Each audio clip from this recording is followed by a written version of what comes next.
We're live. Hi, everyone, and welcome to the Nerdy Up North podcast. It's a nerdy podcast and it's hosted by Northern Nerds. I am one of your hosts, Sam. And I was a host, Paul, but I seem to be melting into just a puddle at the moment. It's too warm, even though it's still raining. But yes, I am the other host, and we are joined by three very special guests. Well, two special guests and one mainstay, shall we say? I feel bad calling Jake a guest now. Shit, he's gonna take us down now. Part of the furniture. It's like brother. It's like I am part of this, yes. So we are joined by the wonderful nerdy Jesus himself, Jake. We are also joined by the behemoth, the 10th wonder of the world, that is Adam. And Giant Adam Gonzalez. Giant Adam Gonzalez. And we are joined by a wrestling guru, shall we say, the wonderful and enigmatic Nikki, who runs her own wrestling Discord. She does a lot of wrestling TikToks, and she does a lot of wrestling talk on Instagram and on Twitter as well, or X, do you call it now? Just whatever it is, guys. Feel a bit weird there. But yes, and the reason why I wanted to get Nikki on, I'll probably make her blush a little bit as well, is because she does have interesting opinions on wrestling, and she is very knowledgeable. But one of the first videos I did actually come across was Nikki, was basically her being a little bit upset because guess what? Women like wrestling. It is allowed. It is, and let's be honest, most women I know are a lot more knowledgeable, especially like say the likes of Donna and stuff are on the wrestling scene than me. And the fact that she was a woman and had an opinion on wrestling, she was getting shit, and I was like, no, that doesn't fly with me.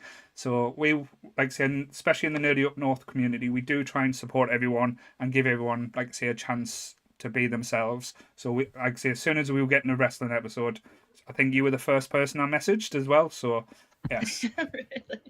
Yes. Oh, thank you so much. No problem. Thank you. Literally, you reached out to me straight away and invited me to join the Nerdy Up North Facebook and everything, and it was just really nice to feel so welcome. So thank you for having me. Yes. So after I've just blown smoke up the arse, tell us a little bit about yourself. You've got away with words instantly, Paul. Yes. It's such a charmer.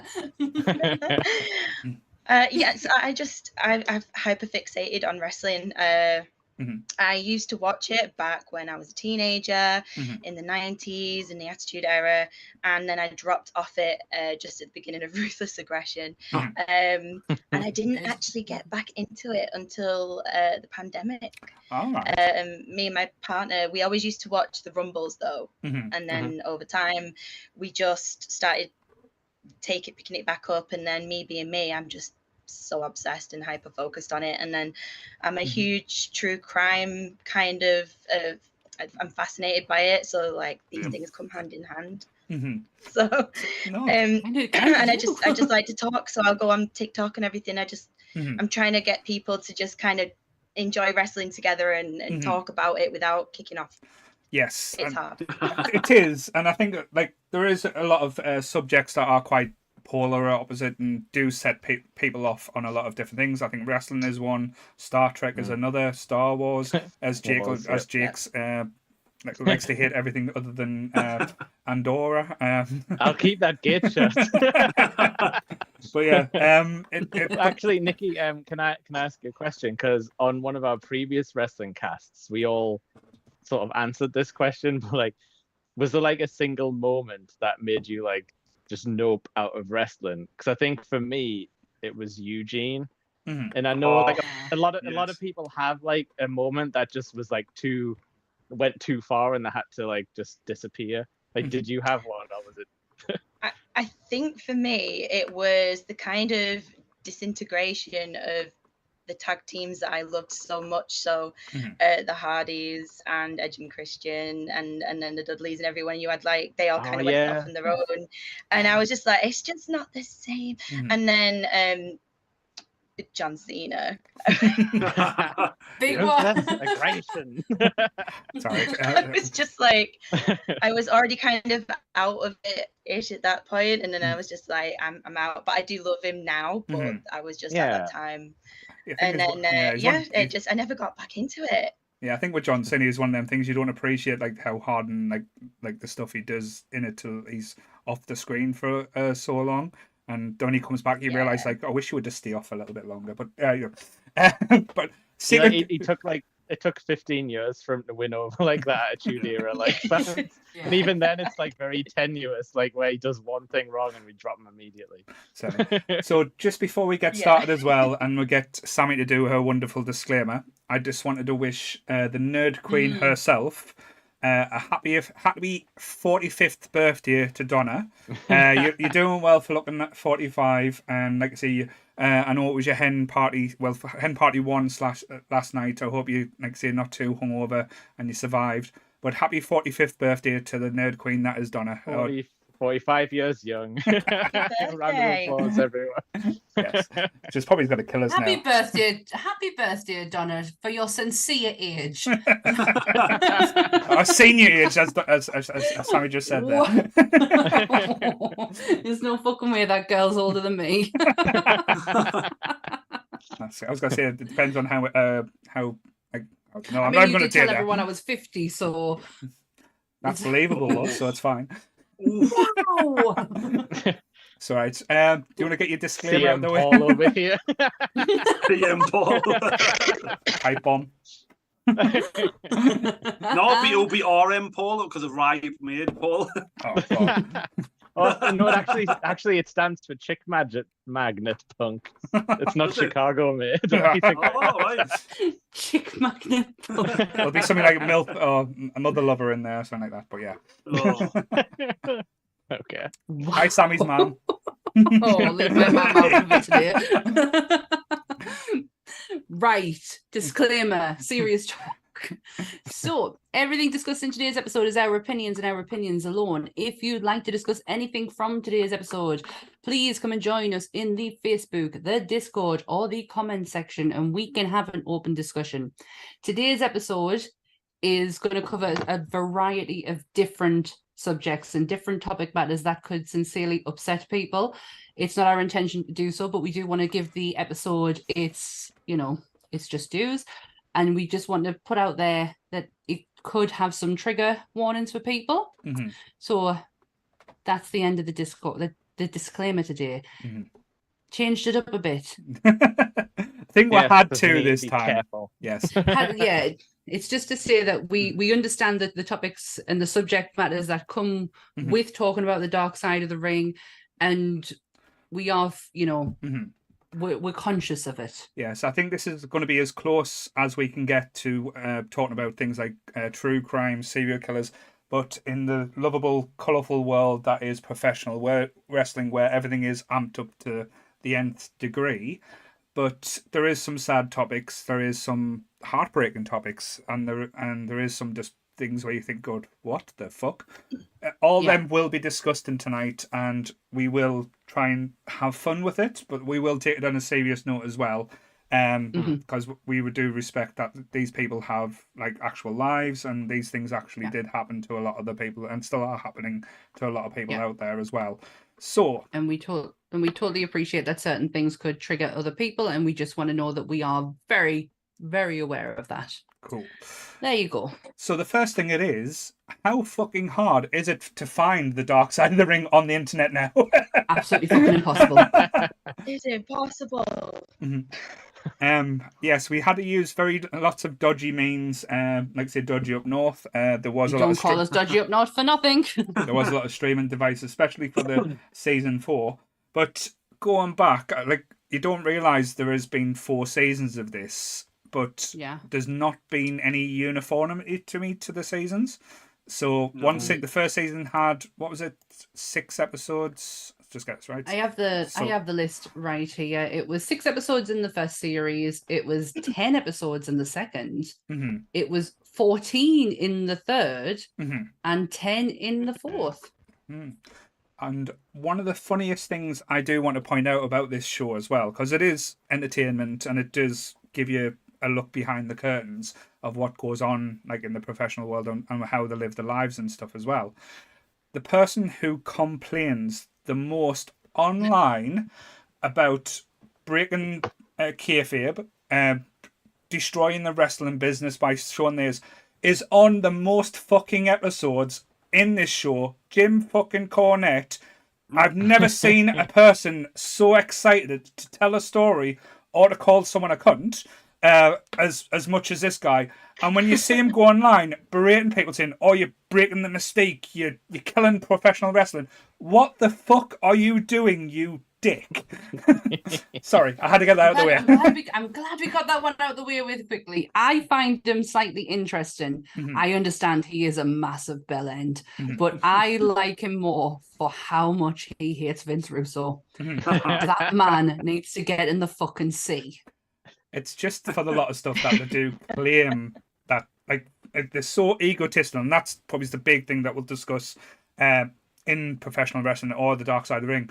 The amount of egos that go into running this, or like everything that's involved, it's scary that these people can coexist at times, and like the explosions that do happen is quite interesting. But Jesus Christ, like for the person and the just basically the goal to come out and say this kind of stuff is killing professional wrestling, and then he's like, "Hi, I'm Jim Cornette, a wrestling historian, but this guy like this." It's like, yeah.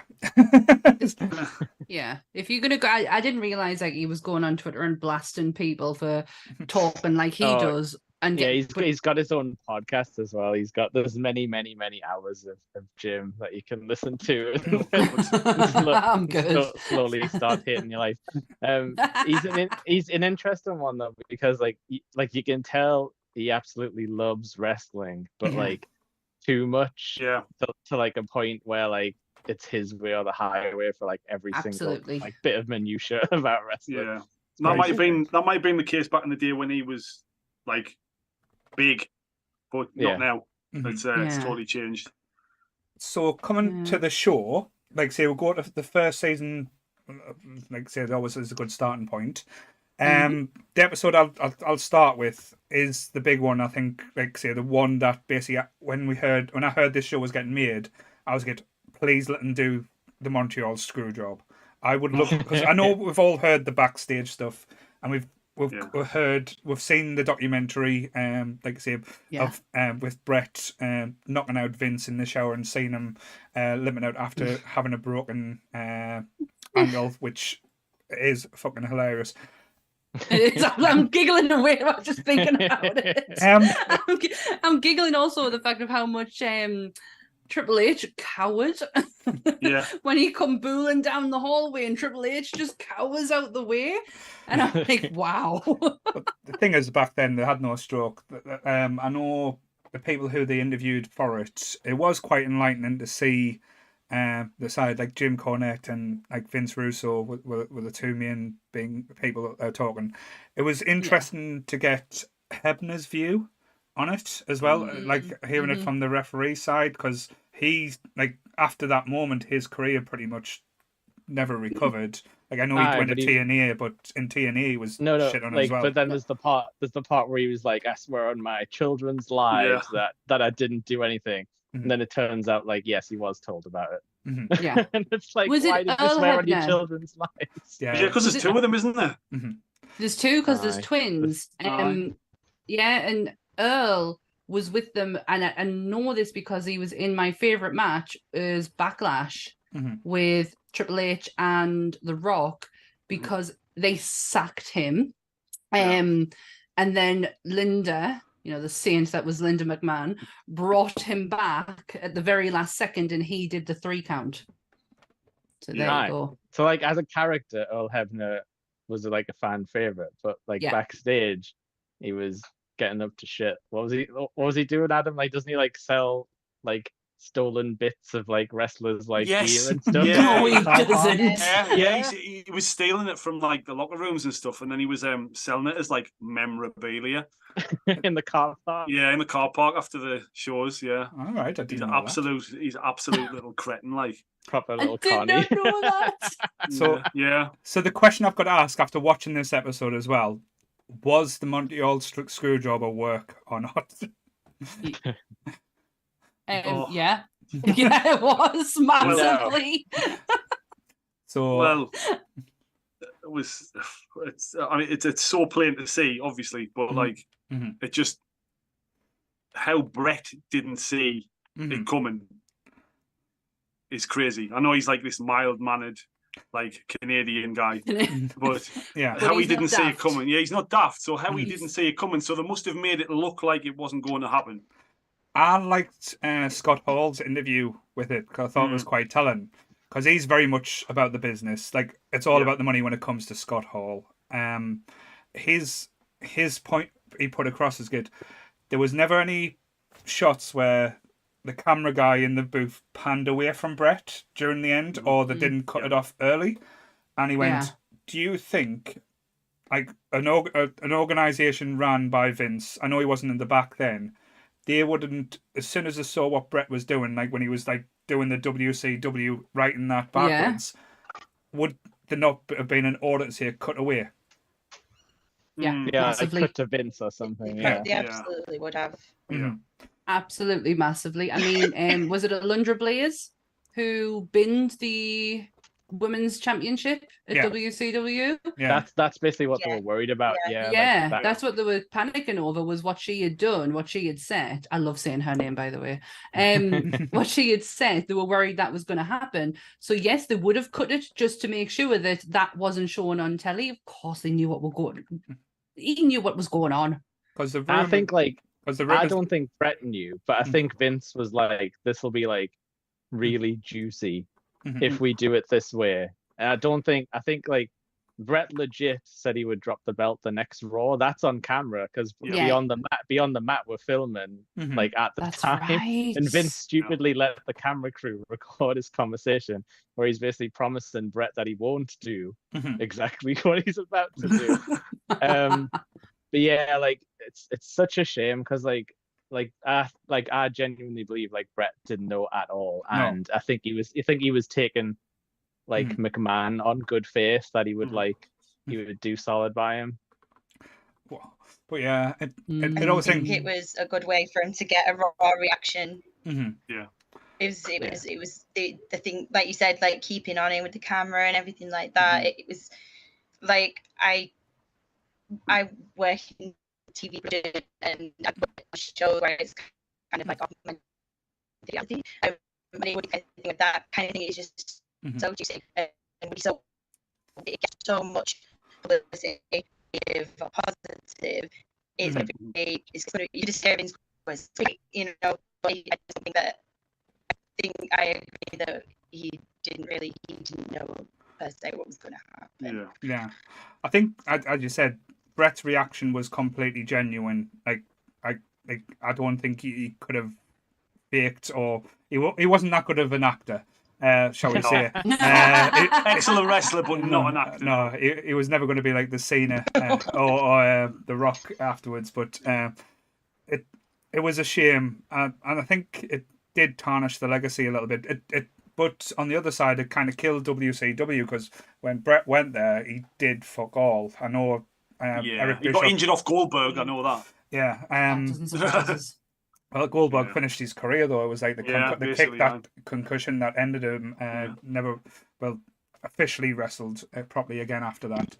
But there was a lot of different aspects and different things that came from it. Like we got the boss man McMahon Mr. McMahon character that basically ended up feuding with Stone Cold and becoming like the biggest heel in WWE or even wrestling history to date. There's not been, like say, so I don't think wrestling at the time boomed as much, but that came off and played off what we got from that night. I know it wasn't on this episode, but the person's interview I always found really interesting was Mick Foley's afterwards, and I think he did an interview on the documentary where Brett filmed, like the what, or was it? I can't remember where he was one of the ones that quit on the spot. He wasn't at Raw the next day. It took him a week to be calmed down and talk back into coming, but he basically he was one of the wrestlers that was ready to basically throw down and kill Shawn Michaels. I know. It's in his book. Yeah. it's in his book, and he describes it like we're all sitting there in this room and we're all like, yeah, we're quitting, we're fucking, and he was the only one who walked out. Nobody else joined him, so he was the only one. I remember reading that and thinking, oh, Mickey Mint, you really are class act. Like, you really are a class act. Like, he really stood by what he said and how he felt about the business. But it did take him a long time to come back round properly. 100%. And in a way, I know a lot of relationships. I know, I've forgotten who they were. The two big bikers with bald heads. I've forgotten the names of them now, but there was like a factions, and there were Hell's Angels. Was it like Crush and something like that? I think they went in them, but I can't remember the name. But they were going to take Shawn Michaels out and deal with them, till the Undertaker told them not to. Obviously, because basically, apparently the Undertaker had a meeting with Vince afterwards as well, and they had a sit down. And that was the only person that basically Shawn Michaels was worried about upsetting, because he thought if the Undertaker was pissed off at him, he would have been fucked. He would not recovered. But it wasn't. That shows you how far back the Undertaker's influence goes. But he's very much been like McMahon's sort of like eyes and ears in the back, like Taker has been. He was the judge. Yeah. He was the judge, wasn't he? Yeah, jury and executioner by the sound. Yeah, at the wrestling council. Yeah, it was the Harris court. It's the one who got the Miz back into the dressing room. I watched that video today on TikTok. That came up on my algorithm. It was the Harris brothers. Someone's just said in the chat. Yeah, so that was the one I was trying to. Because it was basically them, and they fought against Savio Vega and like the Puerto Ricans and stuff. They were having like gang wars, weren't they? That was like a thing that we're trying to do at some point with like a bunch of different gang factions, and all the matches. kept it interesting. I don't recognize them names at all. The Harris brothers. No, I don't recognize them. That would be like. That was like a couple of years before like Attitude Era, so like a lot of that stuff's kind of it went off of a lot of people's radars. There was a lot of talent on basically WWE's books that wasn't really being used or being utilized, where they were just all like in like triple tag matches and stuff like that. But like say there were genuine hard men or like tough men that basically were actual bikers and stuff, and they used to hang about with the Undertaker and stuff as well. But the Bone Street Crew, or whatever Bone Street Crew. Don't worry, I'll get the main. Don't worry, I'll get the Main Street Posse on you. Don't worry. But it was BSK, wasn't it? Because it was Crew spelled with a K.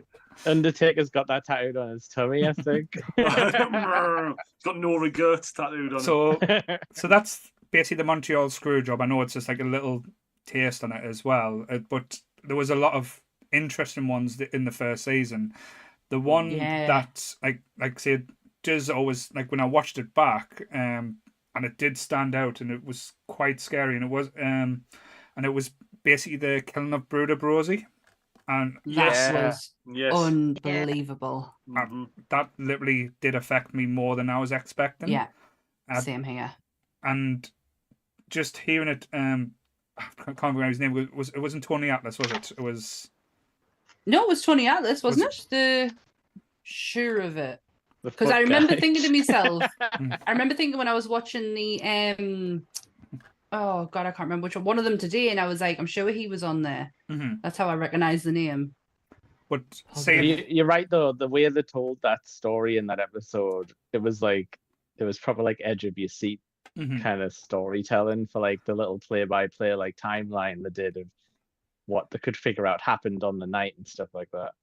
I generally hoped he was all right. Yeah, that was going to say. That's how much I was invested in it. I really hoped he was okay, and I was devastated to find like it. Oh, I was so crushed by that episode. That was one thing. The name of the episode is "The Killing of Bruder Brosy," but when you're watching it, I was like, "Please don't let him die." And when I think the narrative of it as well. Because normally it's Chris Jericho or someone else. Well, it's mostly Chris Jericho who does the narrations, but on this one, it was Mick Foley. So it added a little bit more to it, and a little bit more, because it starts off with Mick saying the person who he modelled his career on and the person who he wanted to wrestle when, like, he said, I'm going to grow up and I'm going to wrestle Bruiser Brody. But starting off on the episode, I don't know why any fucker would want to wrestle Bruiser Brody. No. But he was a bit of a gentle giant, though, wasn't he? No, was he? Fuck. Until he kicked the fuck out of you in the ring. Actually beat you up and injured you, yeah. If you owed him, if you thought you owed him money, fuck, he was stamping on your face. You were getting carried out. That's why the guy wanted to stab him, because apparently he was going to get, I think in the interview it said he was getting groomed to be going to WWF at the time, and he was going to be a Puerto Rican star, basically. Yeah, I can't remember what the guy's name was. I was listening to a podcast about it today. It was Jay. Was it Jay something? Oh, she's got. It was Jose. Jose, sorry, yeah. Jose Hernandez. Yes, that's the one. Yeah. I can't remember the surname, but yeah, it was Jose. Yeah, and he was basically getting Bruce Brody was going to take over that company where he was in, and they didn't want it. So with everyone being local to down there, they all looked out for each other. So they basically just offed him. It was interesting to see Carlos Colon's take. I know they always do. If they can't get an interview, they'll go back and see some of the interviews and things that they've done in the past. But Tony Atlas's take on it was just absolutely heartbreaking. How again, I might sound like a dickhead, but Dutch Mantel sounded like a bit of a. It was Dutch Mantel, wasn't it? Sounded like a bit of a pussy, because he just basically said, "I didn't say anything. I disappeared. I walked out," and then it was when the police come and stuff like that, everyone was trying to hide it, but then there was only Tony Atlas who had the balls to say, "That's the dickhead who killed my friend." I thought that was quite telling as well, and I think it still affects Tony from the interviews to this day. I think it's still got a lot of, it took a lot for him to do that. Massively from watching it. It's been I think I watched the first series as it was coming out, so it's been quite some time since I've watched that episode, but I do remember feeling really deflated afterwards. And massively deflated. But of course that's going to stick with Tony Atlas. He pretty much watched his friend get murdered. And wasn't allowed to do anything about it, really. You know, exactly. And you're meant to be, you're in an industry of tough men. You're a tough guy. You should be able to sort this out, and that must really fuck with your head. Well, it goes back to what Paul was saying as well about how many giant egos can you fit in one backstage area. It's so toxic and explosive that but back in those days you could get away with a bit more because there wasn't cameras everywhere, so that there'll have been a lot of crazy stuff that's gone on in old school territories and that.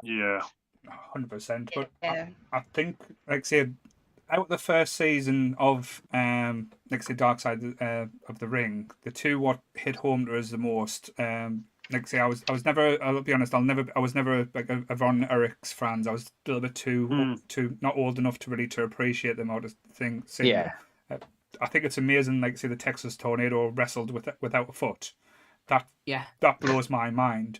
But the two things is the killing of Bruiser Brody, just because the narrative of the story and how you wanted him not to have the ending that we knew what was coming, but the Miss Elizabeth story as well, that was a really hard work, especially if you've no friends up, you have people that had been in controlling relationships and knowing how bad it was to see what she went through as well, because when you watch her back on TV and you see her with Hulk Hogan or Macho Man or later on with Lex Luger, she always seemed really happy and really nice and loving, and to know what she went through back then, that was a tough watch for me personally. Yeah, that one was it was huge for me because that was a time when I started watching wrestling, was with the likes of Macho Man and Miss Elizabeth. And Miss Elizabeth didn't really sit with us very much because she was too nice for my liking. It wasn't until Sherry Martel came on the screen I was like, that's my woman. But I did, one of my favorite storylines was between Macho Man and Ric Flair. When Ric Flair was trying to steal Miss Elizabeth away, and he was photoshopping all these pictures that sort of really, really tacky. But I did love that time, and well, that's when I started watching. And just to know that them smiles are false, and it's fake. It's fake to even more outside of wrestling, and to know that she went from one bad relationship to another. And Lex Luthor deserves to be in fucking prison. Deserves it. A lot of difficult ones as well. I know, like Nikki, what did you like out the first season as well? I know you like say the professional with the notes and everything. Which ones kind of stood out to you? Like, no, I can't. I got the worst sight memory sometimes, and I'm terrible dates and things. I have to write everything down. I actually was Dynamite from Hell on the first. No, series? that was the. I think that's third. quite late, isn't it? Yeah, that's like the third series. That was the third. In my head. It feels long ago because of everything that happened after the plane ride from hell. Like when that episode aired, like the shitstorm that. I'm sorry. Hang on. It's absolutely. No. Oh yeah, I think you're breaking up a little bit. Yeah. On my end. Are you still there?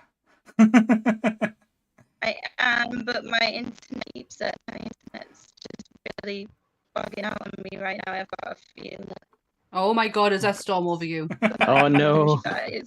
Don't worry. Yeah, storm interference. If anyone doesn't know, there's a storm raging across the UK at the moment. Yes. And our internet is not used to it. Don't worry. No. If anything does happen, we'll get you back, and like say, like we'll let you miss anything as well. So don't worry. But yeah, the plane ride from hell, like are we gonna jump into the plane ride? Bless you. The only thing again from season 1 that I think needs to be like addressed, and again I don't think it was addressed properly on this episode. I think it came out afterwards, like after like the big shitstorm when the fabulous Moolah got named, like say the the battle royal, the trophy and everything, and then everything came out, and it kind of glossed over it a little bit in this episode. That's why they kind of like. Yeah, she did all this really shitty stuff, but it's okay. She's dead now. Like she's fine. So it goes away. We could just forget about it because she's dead. Yeah. No, sorry. Her legacy is now completely and utterly tarnished, in my opinion. What she did to them women. I was disgusted with this. I always thought she was kind of like a pillar when it came to women's wrestling, and that was, someone to be looking up to, someone to be respecting. Nah, fuck her. Glad she's dead. Wow. I think that one really shocked me. Definitely shocked me, because obviously, like, even now there's still so many people who don't know about it, and she still gets so much kind of recognition and praise, and it's like you said, no. No, I think it was definitely like a big fish in a small pond thing back then as well. Like if you were top of the women's wrestling scene. Well, she was with the promoter of the company, wasn't she, when she first started out? Yeah, she was. Yeah, so she got all the best matches and all the title shots and everything. So it was like she just fell into it because the guy who ran the company liked her. That was it. Yeah, they should have, everything that they did for Moolah should have been changed to Mae Young. Everything should have been changed and put into the hands of that woman, because that is a true fucking champion of women. What? She wasn't just traumatized because of the Royal Rumble. No. She did, like as you said, I haven't heard anything bad about her. Well, like say she ran with Mae Young. She didn't do anything there's nothing came out to say that she was instigating it, but she bullied and harassed a lot of women as well. She was a tough egg, but she would break someone's leg or arm to get further in the business as well. But again, I'm not saying it's a good or a bad thing, because men have done that for years and they've been praised for it. So again, just because she was tough, but Mm. she wasn't a saint. She didn't do well. To be honest, anyone that's in the wrestling business, not one of them can put their hand on the heart and say, "I've lived a good life." Like I haven't fucked over somebody for Mm. my own means. Yeah. That well, to be honest, like say a lot of people like say like in general life that's probably like more true, but yeah, it's a difficult one to start trying to say, oh, we're going to praise someone or like to build something up. I always thought that she was kind of like she was a bit of a saint. I never heard anything bad about her. I know she used Everyone was too fucking scared of her to say anything about her. I was watching some like clip videos of people talking about her and the Dudley Boys. When they first put her through a table, they kind of were a bit soft with her. Mm-hmm. And she went backstage and slapped the shit out of one of them and said, "Don't be a pussy and do it fucking properly." Yeah. And I was like Paul was saying, you shouldn't slap your co-workers. Really. Yeah, so there's a bad side. Yeah. And I had just put her through a table, so True. adrenaline and everything. No, but because I think like say they talked about like certain aspects, but they touched on like her basically trying to prostitute the women out for about 2 minutes in this show, and and it was kind of like, oh, that's really really scary and really horrible to be put in that situation. And then it's like, all right, let's go at the back how she stole back the give a 20-minute feature to how she stole back the world championship. I was like, wait there, fair enough, that's a dick move. But at least back then, the prostituting of the women, that's the scary thing. That's the thing that you should be highlighting and focus on. Yeah, is the and bad it's like thing. now back to the good fluffy stuff. Yeah, it was horrifically done in a way to kind of like, we're going to just mention this, but we're going to go all the way to like, we're just going to shift your eyes this way. Look over there. That's kind of thing. Do you think this show's a little bit scared of getting too close to big like crime stuff like that? That isn't sort of like people haven't been convicted for, because like I've noticed there is like there's plenty of like glaring omissions and stuff, like from the big stars who they could easily do a Dark Side of the Ring episode on. But I'm wondering if they're a bit scared of lawyers still, like at the moment, like probably. Is there a statute and limitation on a dead person? I don't know.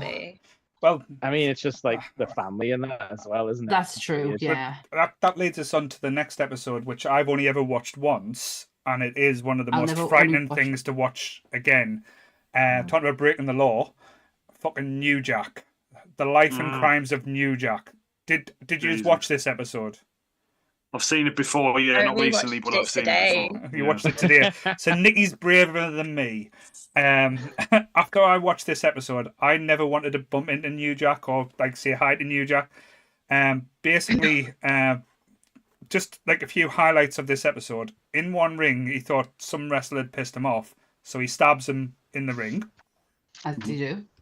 Yeah. He thought he was being disrespected by putting in with, like, say, a wannabe wrestler. Basically, he was a fan, and he was like, and so he was that the young lad? Young lad. Yeah. Oh, that was heartbreaking to watch. And he pretty much beat him to death. Yeah. Mass transit. Mm-hmm. Yeah. Oh, that is awful. Yeah. He did that was that some mass transit lied about his age. Yeah, he did to get into the ring. So he was actually 17. Yeah. And so before he got in, he actually approached New Jack, and New Jack's the veteran in this situation. And so he approached New Jack and said what he wanted to do in the match, and I would do this when I get this in, and also I want to bleed, which New Jack took as super disrespectful because. Who's this kid coming telling me how to lay the match out? He says he wants to bleed. I'll make him bleed. And so he cut him across his head, but he cut him too deep. So he actually cut 2 arteries in his head. And this kid's dad is in the audience. And you can hear him going, he's only 17. And so, the whole thing was he felt disrespected by the kid. He was called Eric Kulas, sorry. And so he wanted to teach him a lesson that you don't come in and tell the veterans how to do things, which is like so fucked up. But that's just like the least of New Jack's batshitness, isn't it? Yeah. He actually look on. I was gonna say he still wrestles today though. That's the crazy thing. New Jack, you can He's not dead yet, is he? He's dead. He's dead, He's is dead. He died shortly after this episode was aired. That's what I was just about to say. It Right. wasn't, Yeah, it he wasn't like died. a super long time ago, was it? Though? I thought he was. He died the 14th of May, 2021. This episode Nice. aired on the 31st of March, 2020. Oh fuck! I didn't know. So, R.I.P. Yeah, you, Jack, you crazy son of a bitch. Well, maybe Thank not. God for that. It literally flew under the radar. I found out, I think it just scrolling through Twitter, and it just said something really basic like R.I.P. New Jack, and I was like, what? Yeah, he did. Yeah. Wow. I thought he was still alive because I thought he was like because I was watched an interview with Paulie Heyman saying that when he was talking about the ECW invasion, he was like, I'll bring this person in. I'll really fuck with McMahon. I'll bring New Jack in. He was like, no, I can't bring New Jack in because that'll just like I'll never work for WWE again. But I'll just never work. Yeah. But yeah, it was a crazy Paul, episode. you can sleep a little bit more soundly tonight than knowing there's one less New Jack in the world. Yeah, God, imagine. Oh, but it's haunts your dreams. It wasn't fun to watch though. No. It wasn't. Yeah, that comes up quite a lot. The whole like, I'm gonna teach like the new blood a lesson, and like Farouk and Bradshaw basically used to be those guys. Like for the boys in the back, they'd be like, they did it to the Dudley boys when they first came in. They were like, "Oh, put them in the first ever match against Farouk and Bradshaw. These guys will beat the shit out of them, and if they come back, then they'll be like worthy of like joining the roster properly." It's just like a really bad, like toxic cycle they got into. Yeah, I absolutely hate what they did to Bradshaw. He was fucking amazing with Farouk when they were in the APA. That whole thing was. I was going to say, I was good. Wait there. He was the biggest bully in WWE. no. When he was with the APA, when he was doing that whole shtick of the APA, I absolutely loved watching that. He's like long black hair and beard, and then they fucking. That came out, and for a long time though, Bradshaw was. I know that's the real one. Yeah, for the long time though, Bradshaw was one of the longest reigning WWE champions. Like I think, he was. After they split him up and they put him as JBL, like the Money Mogul, because it was during like, and I hate to say it because Bradshaw is a dick, but he did have some of my favorite matches with Eddie Guerrero. Like his stuff he did with Eddie was just absolutely magic to watch. But again, sorry to jump a little bit here, just because I know we're talking about New Jack, we're talking about Bradshaw. Takes us as a good little crossover into one of the funniest episodes, and we can laugh at this one, the Brawl for All episode, because this, like I say, was set up. Dr. Death Williams was set up just because Bradshaw opened his mouth and said, if we were really fighting, I would beat the shit out of everyone in this locker room. So, so Vince Russo went, okay, I don't like Bradshaw. Let's put his money where his mouth is, because at the time his career wasn't going anywhere. So he just got a few tough men and put a few mid-carders going to make some money. But I remember, because when I was a kid, when they done the whole Brawl for All phrase, does any of you remember it live? Yep. Yeah. Not live, but just ever so slightly afterwards, because I was very confused why I was watching boxing. Yeah, I've seen the knockouts. I think it's like a highlight. Yeah. But isn't it like they just didn't expect, was it Gunn to do as well as what he was doing? They didn't do the research. They kind of like they shit their pants, and he was kind of like coming out on top all the time. Apparently if Steve Blackman wasn't injured, he would have kicked the shit out of all of them, apparently, like, because he was actually like legitimately like could kill you. He was a lethal man. He's genuinely terrifying, Steve Blackman. Yeah, I love the story, like the actual story. I don't know if it's true, because you know wrestling stories where they make up and things. Where someone done a shoot interview and said JBL tried to have a bit of fun with Blackman at the airport by pushing him onto on the carousel with the things. Yeah. All Blackman did was turn around and kick him straight in the face and knock JBL clean out. And he just picked up his bag and left him knocked out on the floor in the airport. Yeah. My God, that as well. Like, I think I remember, like, didn't he like poop his pants as well? I don't know if that's Yeah, the same story. I hope it's true. I hope it's Oh, true. yeah. There's so many wrestlers. He's got one of those faces that just looks like he would actually smile if he killed you. I remember when they introduced Steve Black. I know, like, going off the subject completely now. When they introduced Steve Blackman into the WWE, because it was almost like a shoot. They'd done it like he was a fan running in trying to save him, and they had Vader lie on top of him. And it was like Vader's protecting this fan, and it's like Steve Blackman thing. And then, like, say they'd done a tag team match, and then turns out he was like a martial artist, and he had a contract. I know WWE has a way of doing it, but that one just feels like proper weird, just with Vader lying on top of him. They did not know what to do with him though. No. Like pairing him off with Al Snow. That was the best tag team ever. Head cheese. It was so good. It was so good. Cheese But it's like the cheese hat. Yes, it's like they almost didn't know what to do with him. But I still think one of his was it him and Shane McMahon. Mm-hmm. That was pretty cool. Yeah. That was a pretty good match. But yes, so the brawl for all, as you said, they didn't know what they had when Bart Gunn, and they seemed to just be. And again, there's two people I blame for the brawl for all happening the way it is. One, Vince Russo, because he's a bell end. Yeah. Jim Ross massively, because he tried to. He saw it as a way of getting Dr. Death over, so he tried to fix it and get people paired up and have them fighting with who they wanted to. And like I said, a lot of people give Jim Ross credit and say good old GR, but people forget behind the scenes he was a monster to a lot of these talent as well. He was talent relations, wasn't he? Mm-hmm. Oh my God, my whole perception on Jim Ross is going to be tarnished now. No. I'm sorry, Sammy. There's nobody in wrestling that's clean, I don't think. No, I feel like I should know that, given how long I've been watching it for. So I think I feel like I should know that by now. I think one weird thing I heard about Jim Ross was that he was actually quite like fat phobic about like wrestlers' shapes and stuff like that. You know, like he has the same image. Because obviously everyone knows Vince has his perfect image of a man, and thank God John Cena was born, because that is the image that he has, and Jim Ross was no fucking different. He had shared the same image that Vince did for the perfect wrestler.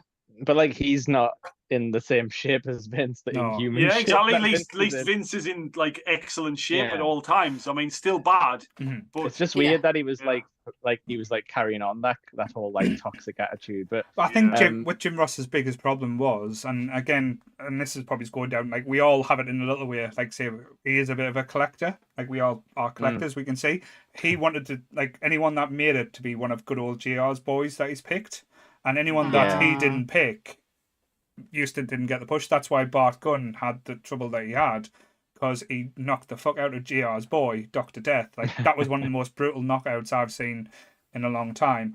And to basically go from saying the winner is going to get a push and going to be fighting against like Austin. They weren't going to win Austin, but they were going to be like, they couldn't see Bart Gunn, Austin headline any type of pay-per-view. So that's why they punished him and said, right, we're going to put you up against a prize fighter, Butterbean. And that was one of the scariest things I've seen in a wrestling, because I actually thought Bart Gunn was going to die when he was getting hit, because even Butterbean said in the interview he stupidly came out and tried to box with me. And seeing that back and seeing like literally, I've like you watch knockouts for the years and it's like almost cartoon. You see him lift up off the floor and he's like, his neck stretches about this long as well. So it's just, everything about it is just terrifying. But for that to be punished, and it kind of just killed his career in a way as well. And the amount of careers that was killed because of the brawl for all is just like terrifying as well. But yes, it was such a stupid idea. But to be fair, I think the only person that actually came out well was JBL. Just not because of the brawl for all, just because of who he was and his standing with the company. But the fact that like Vince Russo created this idea just to piss off, or just to prove that JBL wasn't all that, is just like carny wrestling, like all over, like how it works. Carny wrestling, I love it. I love it. But yeah. The next one's a bit controversial. Well, Oh yeah, Jimmy the Snuka. open. Oh, I thought the open season 2 with the. I'm leaving with that one Benoit. till last. I think I'll leave that one Yeah, till a bit later. I had a feeling. I had a Okay, feeling no, we it's we're going fine. to leave that for a bit. But the next one's a bit of a controversial one. Is the Jimmy Snuka and Yeah. the death of Nancy Argentina. Mhm. Yeah, fuck. That's hard on that one. well, is it? It's difficult to watch back now. Yeah. After what happened, and again, it's basically wrestlers covering shit up, hiding things, and money talks, and a lot of things that probably has happened. And again, it's similar to the Miss Elizabeth one, and there's so many different stories when it comes to like women in wrestling or people's families in the wrestling industry, how they are treated by wrestlers or by scene. This one was a hard one to watch. It's not one that I've personally went back and looked over, just because of how non-bothered. I think that's probably the best way that Jimmy Snuka was after this, or still, like, until he passed away. Like, he never really admitted or held his hands up. And, yeah, he had a career. He had a life. But I don't see. I can't remember if it was a case of he did it or they think he did it. I generally can't remember. He definitely did it. He got convicted later on. Did he get convicted for it? Later on, I think But he got found it out, was didn't he? McMahon threw so much money at the case, that's basically his main move, is to just like he's got these crazy expensive lawyers. It doesn't matter if he could get away with a 20 grand fine or whatever, he'll just throw the high priced lawyers at it. And basically what he did to the territories, he'll just like muscle his way through even court cases, even murder cover-ups. Apparently nothing is violent. And all the sexual assault cases against him as well. Well, he got found out this time now. Like I say, is Nikki still with us? I think Nikki might be frozen this year. Yeah, I think so. Oh, poor Nikki. You can't. But if she can hear us, like it's raining that bad that I want a conservatory roof. It's like.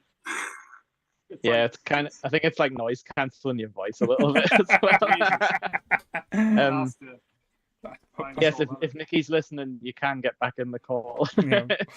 I'll keep an eye out, see if she rejoins. So that's fine. I thought she was like really in depth in her notes. I was like, oh, she got something. Yeah. Like the interesting thing about that Snuka one was like you say, the callousness of him, like how there was no remorse, because I'm guessing like he had to live with yourself. Would you have to just believe your like you have to believe he didn't do it? Yeah, you got to. I guess like I don't think any of us have been put in that position. No. So we will never know for sure, but surely you've got to completely 100% convince yourself that didn't happen. Yeah. And it tarnished his is that his daughter, Tamina? Yeah, Tamina. It tarnished her career at the same time. Like it's such an awful. She should have been huge in respect, not just of her name, but of her actual ability as well. She is a good wrestler. And I always could never understand how she wasn't getting the push that she's a Snuka. Like, why would she not? But I mean, she got on Total Divas for a bit. She couldn't wrestle though, let's be honest. Yeah, true. No, but there was potential. Like, there was potential there. Yeah. She had the build, she had the look, she had the name. There's nothing that they couldn't have worked with her on. Well, the height for a women's wrestler as well. She was taller than all the other women as well, so it just made her look so imposing. It would have been like great if she was actually like really good. Exactly. There's nothing that they couldn't have like worked on with her. She just never really materialized up to where potentially she could have been. She was always kind of like in someone else's shadow. And this news getting bigger and bigger, because I mean it was always known, but this news getting bigger definitely like cut off her career. So it's like honestly, like that Jimmy's just wrecked a bunch of lives. Hello. We can hear. Oh, there you are. We got you back there. That's fine. I generally thought you were just deep in notes for a minute because you'd frozen, but Sorry, you were not. Can you hear us, Nikki? Oh, we can Can you hear hear you. us? Oh yeah, we can definitely hear. Right. We can Can hear you you. hear us, Nikki? No, I don't think she can. Right. She's looking stressed, bless her, but it's fine. Oh, it's okay. We It's can now hear. worse than It's not. live It's audio nothing problems. like. It's nothing that hasn't happened to any one of us before, Yeah. especially me. But yeah, it's a shame because as you said, there was a lot of people that had the favorite wrestlers in that type of situation as well. Yeah. But it's trying to think of the right words though as well, because you don't excuse someone that did these things or acted this way and basically destroyed a lot of things for a lot of people. Now I'm trying to get the view back on. Should really go. It's okay. Yeah. No, It's okay. it's one of those like horrible things because the build up as heroes. It's the same. It's the same with like actors and stuff because obviously we watch them in movies, we fall in love with the characters. It's the same with wrestlers. Like we see them every week. We think we get to know them, and it's just massively disappointing. Like as a small way to say it. Yeah. You only see like 1 or 2% of their actual life. Yeah. And it's crazy, like, to think the shit they get up to, like, behind closed doors. Can you hear us? I think we're getting some audio weirdness there. Yeah. Hello, sorry about that. Yeah. That's all right. Can you hear us okay? I can now. Sorry, just the whole thing frozen. I couldn't hear anything or see anything. It was madness. I'm so sorry. It's fine. No, honestly, it's nothing that hasn't happened to me a million times. We're still on the. We didn't move subjects while you were getting stuff sorted. No, I even missed the beginning of that. Which episode? Oh gosh, I didn't even know when you froze. The last we were talking about was Brawl for All. Yeah. Oh wow. Okay, we just on a Jimmy Snooker. That's all. Yeah. We're basically. Okay. Yeah. We're basically just talking about how it's like there's so many wrestlers that have disappointed us because we thought they were like all heroic and stuff, and it turns out like a lot of them are just like not what you expect in a very disappointing way. Yes. Going from, like I say, the Jimmy Snooker, because as I said, it is quite like a sad one. I know it sounds bad, but I can't help but laugh at this episode. It's the David Schwartz, the slap heard around the world. Oh, okay. You have to remind us which ones. Oh, is this what we were talking about the other day?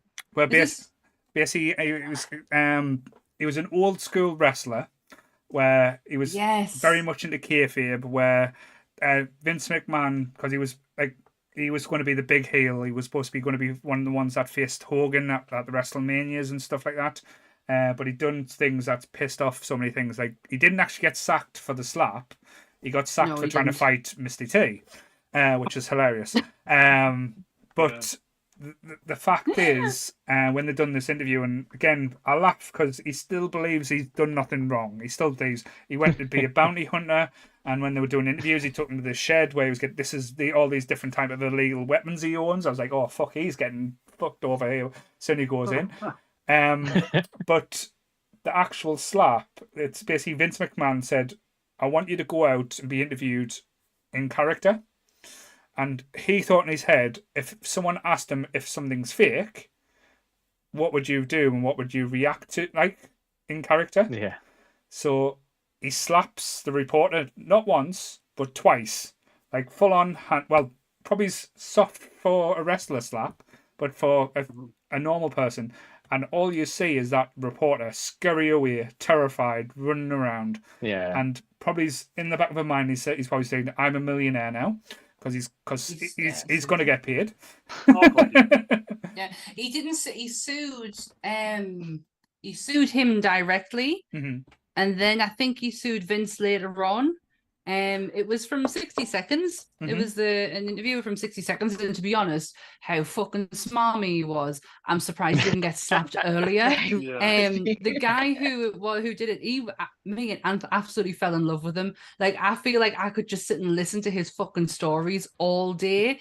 He just, everything was so theatrical to him. But yeah, he was definitely old school wrestler, like lived the kayfabe life. Yeah. But we only watched that one recently because we started filling the gaps of ones that we missed, and that was one of them. Now that you've described that, I have definitely seen that clip before. Didn't know much of the backstory or like what happened afterwards, but like I think like didn't Vader do that as well on like in Kuwait because he got arrested? Oh yeah, he got put in Kuwaiti prison, didn't he?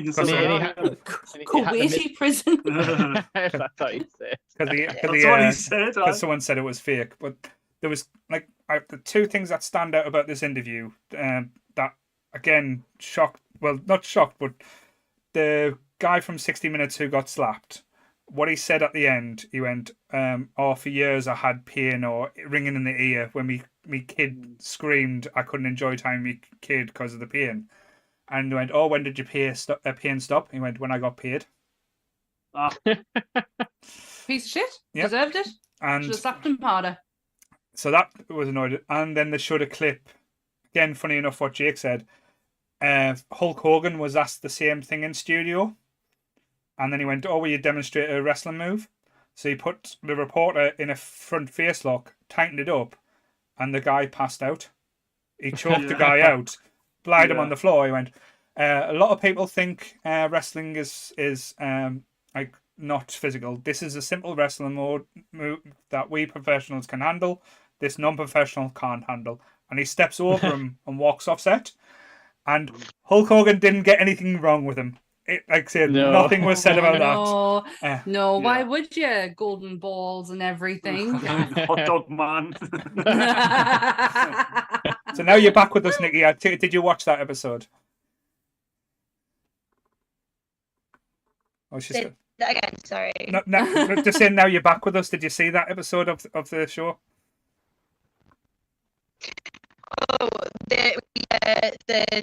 the present the internet smacked. He's all smacked out of his entire body. Yeah, literally smacked to the ground. Yeah, I felt really. I remember watching it and thinking like he did what he was told to do. Yeah. He was like, you know, he's like he wants to know if wrestling's go and show him. So like he did exactly that. But yes, not the way to go about it with someone who isn't a wrestler or anything. It was full on open hands. Could you imagine it happening now though? Like you said, the guy was being up a snotty fucker as well, so had a really slappable face. Yeah.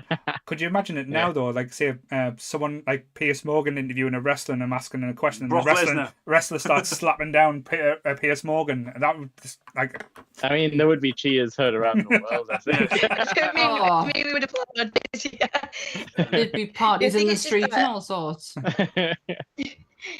It's just the thing that he say though, isn't it? It's like now they say, oh, you know, you hear some of the like takers said it and stuff like, oh, back in my day, we were tougher, we weren't soft and things like that. It's just, I know they're like, oh, that's how it was. It's how it was back in the day. It's how they handled things. But it just kind of all feeds into really toxic mentality of like bravado and show up, which then goes into the whole mental health. And like you obviously see it's just a super toxic way to be. But I'm really glad that they got out of it now and they're all playing video games instead. Other than, some of them. I mean, they would have to prove how tough they were in like bars. If someone said wrestling's fake, they would have to get into an actual fight and potentially get killed. Like, Haku, he didn't Haku get he did that to someone as well. I think I'm pretty sure he broke someone's nose in a bar for saying he was like I think he basically poked his eye out as well. So he broke his face. Yeah, I think he gouged the guy's eye out. Yeah. But to be honest, Haku was fighting everyone in he was fighting people in airports. I think he was actually legitimately hard as fuck though. Was it Haku? I believe it took several police to take him down. Yeah. Bloody hell. Yeah. I think it was Haku who broke Chris Jericho's heart as well, because when Chris Jericho growing up thought wrestling was you know, as we did, all real. And he went up to him to ask for his autograph, expecting him to like start speaking in a different language. And he's like trying to break it down, going, "Can I have your autograph?" And he just looked at him and went, "Fuck off, kid." And he absolutely broke his heart that not only could he speak English, he wasn't a nice person. I mean, to be fair, Jericho needs to have his heart broken more. Because he punched him in the chest. He broke his heart because he punched him in the chest. I was gonna say like Haku was like ahead of the curve on the telling Jericho to fuck off. He knew. But no, I think like when they do like the videos and stuff, say out of which wrestlers did you ever grow up with, or you ever like be around? Which wrestler would you not mess with? And like everyone has said Haku they would not fuck with because he would literally kill them. I think I think it's all like that, like the tribal and like say the background as well. But going off like say that one like as a funny episode, it comes to like say the end of this series, two of the more sad ones that like say the final episode literally breaks me heart to watch every time. But the last ride of the Road Warriors. Just with being a kid and being such a Legion of Doom fan, I wasn't I wasn't old enough for Road Warriors before. It was when they come to WWE and seeing them. Like I was always a weird kid. I wanted them to wrestle in the shoulder pads, even though officially it would fucking kill someone if they did. Yeah, logistically they would never be able to move. But in your head you were like, "No, do it, please, show me." That's what the action figures did. So yeah, yeah. But seeing what went on between that tag team, because that's probably the more behind the scenes that you don't realize. And Hawk just basically fallen apart due to substance abuse, and as a lot of the wrestlers do. But again, and nobody in the world could have helped him like in that situation. And the sad thing with that is at the end when he got himself clean, he passed away. Yeah, it's a tale as old as time when it comes to wrestlers. Eddie Guerrero is a prime example.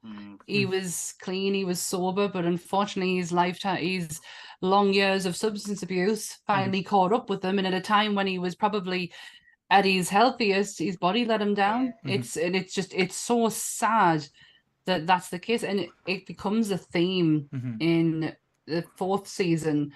The amount of substance abuse between wrestlers. I would like to call the 4th season the drug years, shall we see? I think I've got like a few episodes in and I was like, seems to be a common theme here. Yes. But it must be so easy to be, one, it'd be completely accessible. 2, you're talking to people who know how to heal you with these drugs. Like essentially, because that's what they're looking for. Whether they're looking to be healed mentally, physically, they can be healed by these magic pills, and it's just so fucking sad, man. It is a fucking disease, and I was broken by a couple of episodes in the Eddie Graham one. Really fucking broke us. That one's a hard one too. But I wasn't expecting it. No. I think especially not that just knowing got anything about crazier it. and crazier and crazier. The more I watch, and I just. Another aspect of the story would come up and she's like, Jesus Christ, how did nobody... Can this family not just catch a fucking break?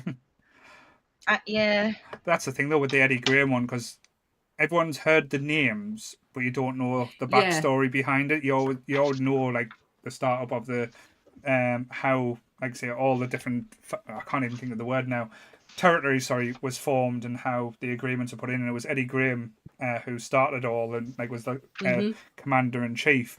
Everyone thinks that wrestling starts and finishes with the name McMahon, but it doesn't. There's a lot of stuff that does come before, but from a family that had everything, to I think the daughter said like when she grew up, she wanted for nothing. Like anything that she had, like it was a perfect living style. But then when it stopped, and it all ended with the death of and like I say, the suicide of Eddie, of a grandfather, because a father wasn't ready to do it, and the mental toll and the effects it has on a family, especially if you like a close knit family as well.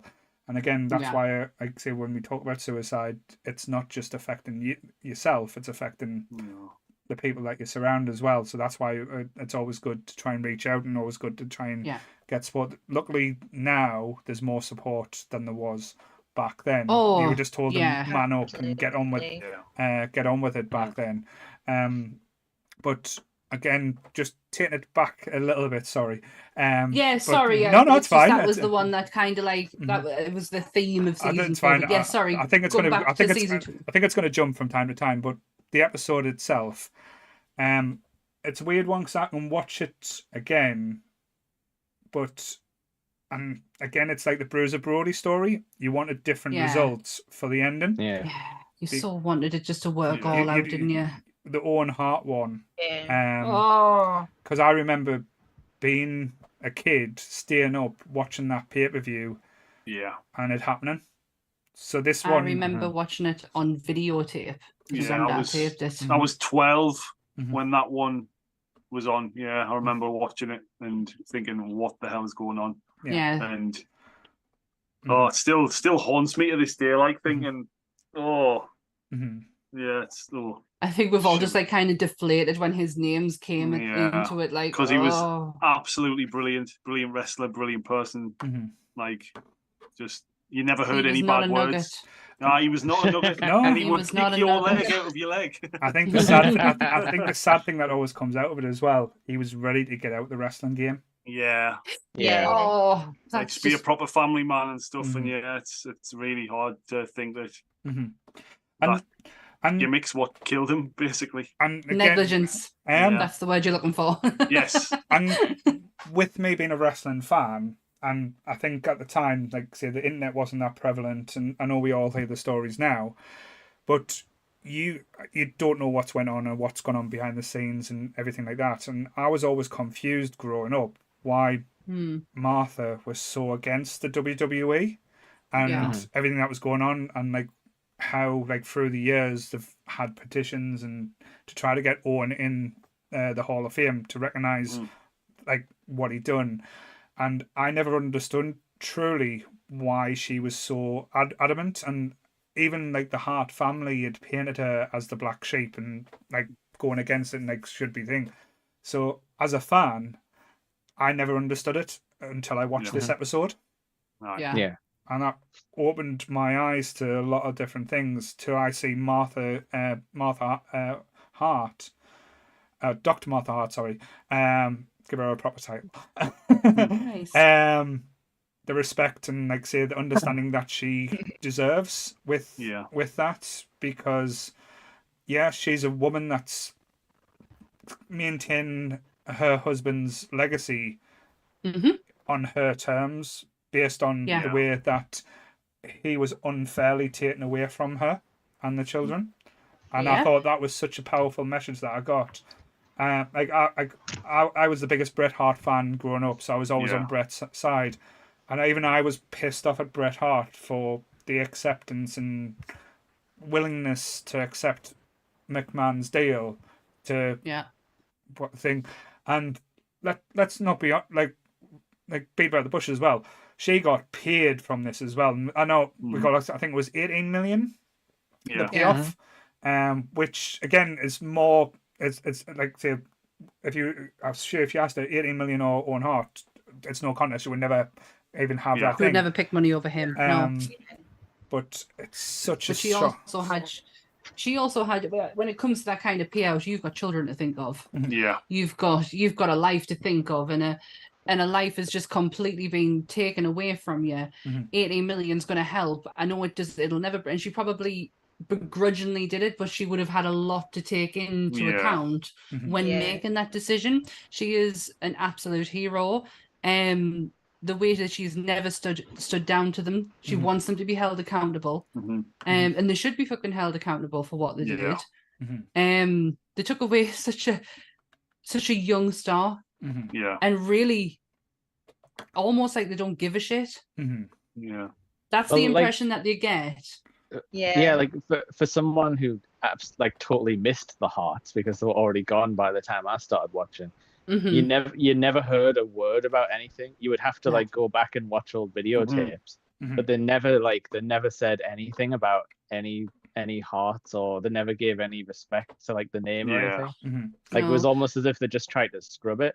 As soon as Martha didn't give McMahon like the thanks, he thought, like, oh, we've made good, we've sent you these video tips of everyone saying how much they love him and stuff, which apparently like they sent like the day before or something, like the day after, sorry, like immediately sent her all these tips and stuff, and she's like trying to deal with it, and it's kind of like this whole like, I think like McMahon wanted like her to say like, oh, we forgive you type of thing. Yeah, like instantly, like how guilty is that? Like if you want forgiveness, like before anything's ever been said, like probably wasn't even called, and he was probably begging for our forgiveness. He's such a callous, horrible man, and you're right, Owen's legacy isn't even mentioned.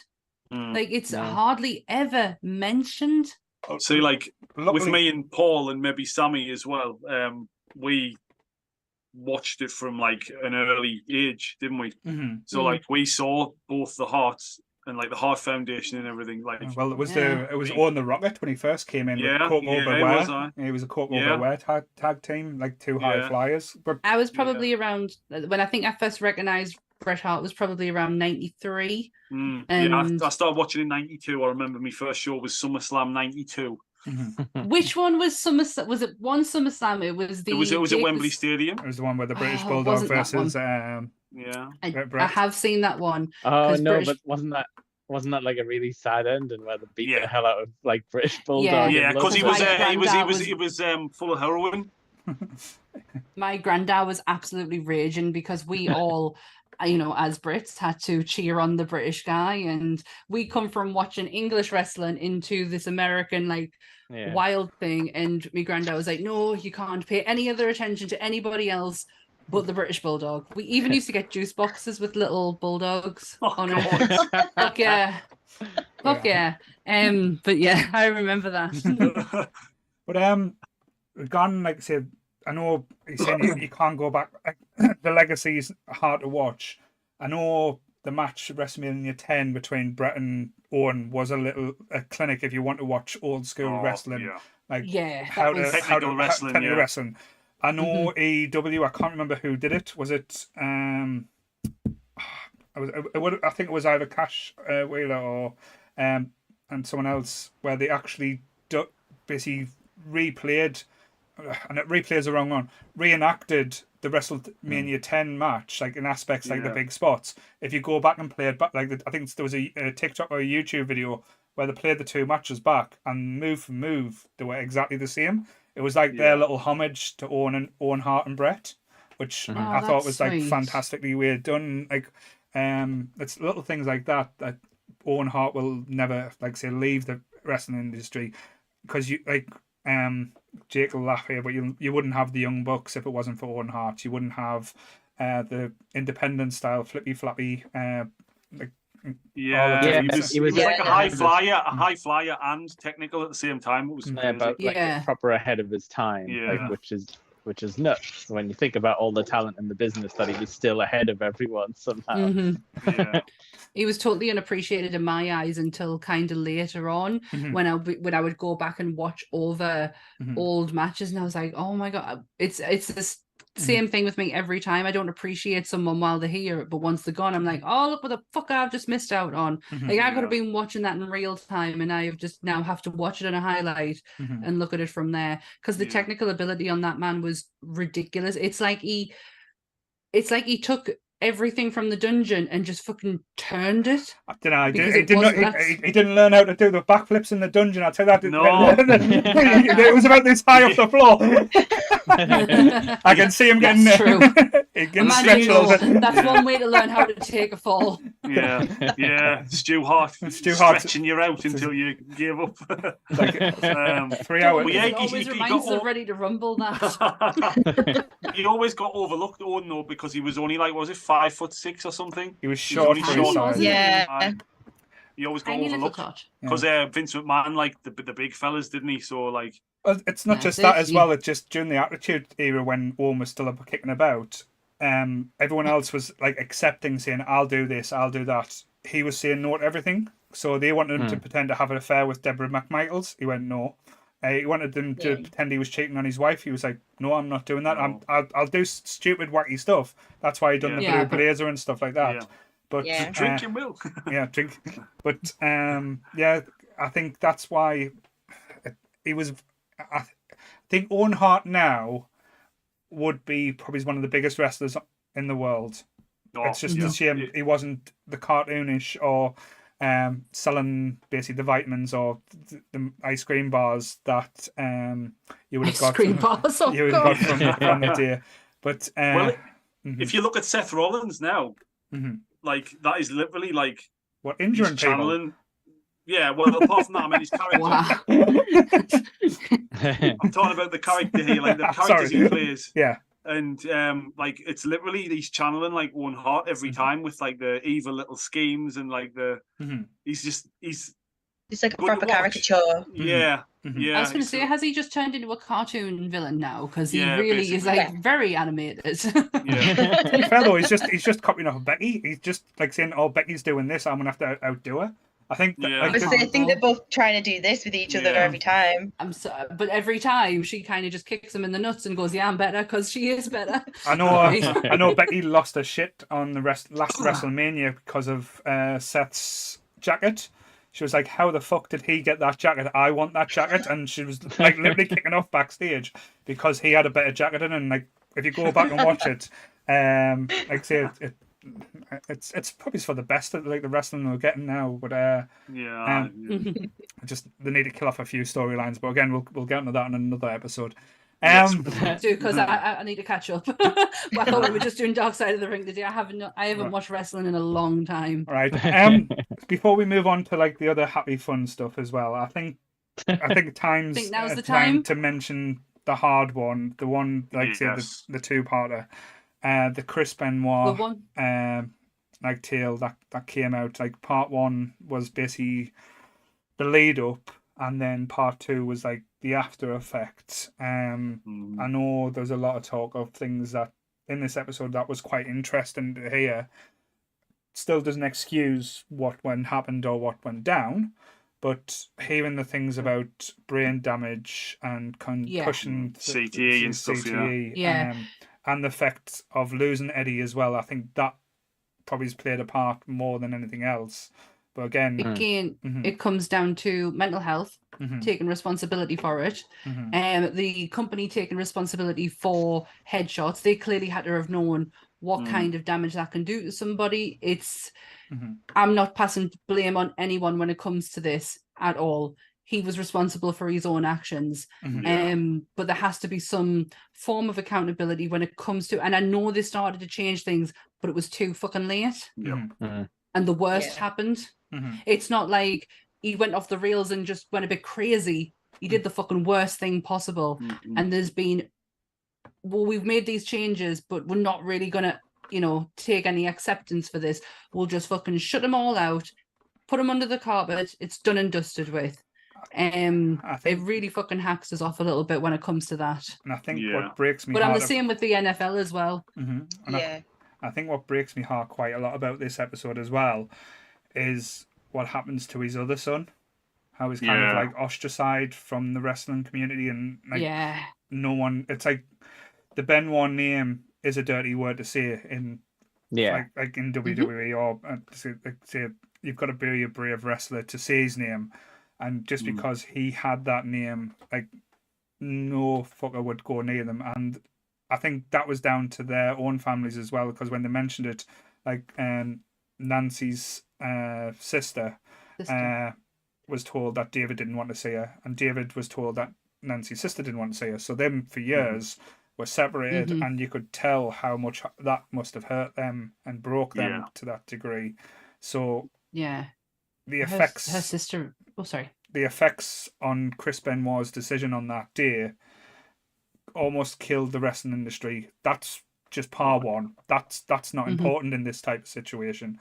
Yeah. But the fact that he did what he did and took the lives of Nancy and his little boy, and the ways he did it as well, which I'm not going to describe. I don't think it deserves No. to be thing. It doesn't need to be talked about. We all know. I just think, again, it's disgusting, and there's no excuses in the world that would ever be given to say, oh, I think he still made a conscious decision to do what he did. Yeah. But there should have been wellness things put in place. There should have been, like, what is frustrating as well, and this is, again, down to, like, communication. Everyone in this show, episodes who did the interviews, said they noticed a difference. They said they noticed a change. They noticed things were going bad. Yeah. Did any of them stand in to do anything? No, they didn't. They didn't. But at the same time, I think you can direct it at other people, but when it comes to Chavo Guerrero, he was going through a lot. This is just my personal opinion. He was going through a lot. He obviously lost Eddie. He was clearly seeing that it was having an effect, but I think his blinkers potentially were on because of his own grief. Yeah. That's just my personal opinion on Chavo Guerrero. Her sister is an incredibly compassionate person. She's been on Chris Jericho's podcast before, and she has a level of forgiveness I don't think I'd ever be able to reach. Nah. Yeah. I don't think I could ever reach to what she can. And it's probably our only way of survival, in all honesty. But she's listening to her is really, it's remarkable. It's such a lesson when it comes to the grief process and the anger that follows that. This episode was a tough one. Really, really tough one. And it opened season 2. It's not like we got it at the end. No. This is how you start in the season. We're doing a 2-parter on Chris Benoit. Yeah. We're gonna hit you right in the fucking we're gonna hit you right in the face with it straight away on episode 2. And Chris Jericho's gonna narrate it. God damn it. Yeah. I think that was like one of the first ones that I like saw every part of, as in lived through like the moment it happened, and obviously saw the entire of his WWE run. I probably didn't see any WCW, but as soon as like they started bringing in some guys, and he was definitely like a standout, and like he was on TV a lot. So different. It's caused this like really weird thing where there's obviously some people who are like, my friend was Chris, and it's like, that's the man I knew, and the man I knew didn't do this. Therefore, they put like a weird respect on him. It's like a strange thing. You can't separate the two because it was the one who did it. So it's like they're almost, and I get it to a certain degree. They're trying to compartmentalize it in their brain to try and understand what it is, what's happened, but they're just not saying the right thing. Maybe this is something they should be saying to each other and not to us. To get my true feelings on this aspect as well, because I won't do it here because I don't think it's fair. But don't mention it then. No. But there is an interview with Paulie Heyman. Like, Paulie Heyman is one of the biggest scumbags in wrestling. Let's be honest. He's fucked over so many people. But he does it. I think if you go on YouTube, just type in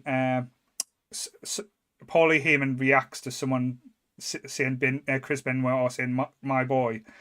It is literally the perfect reaction and perfect viewpoint what Chris Benoit should be talked about.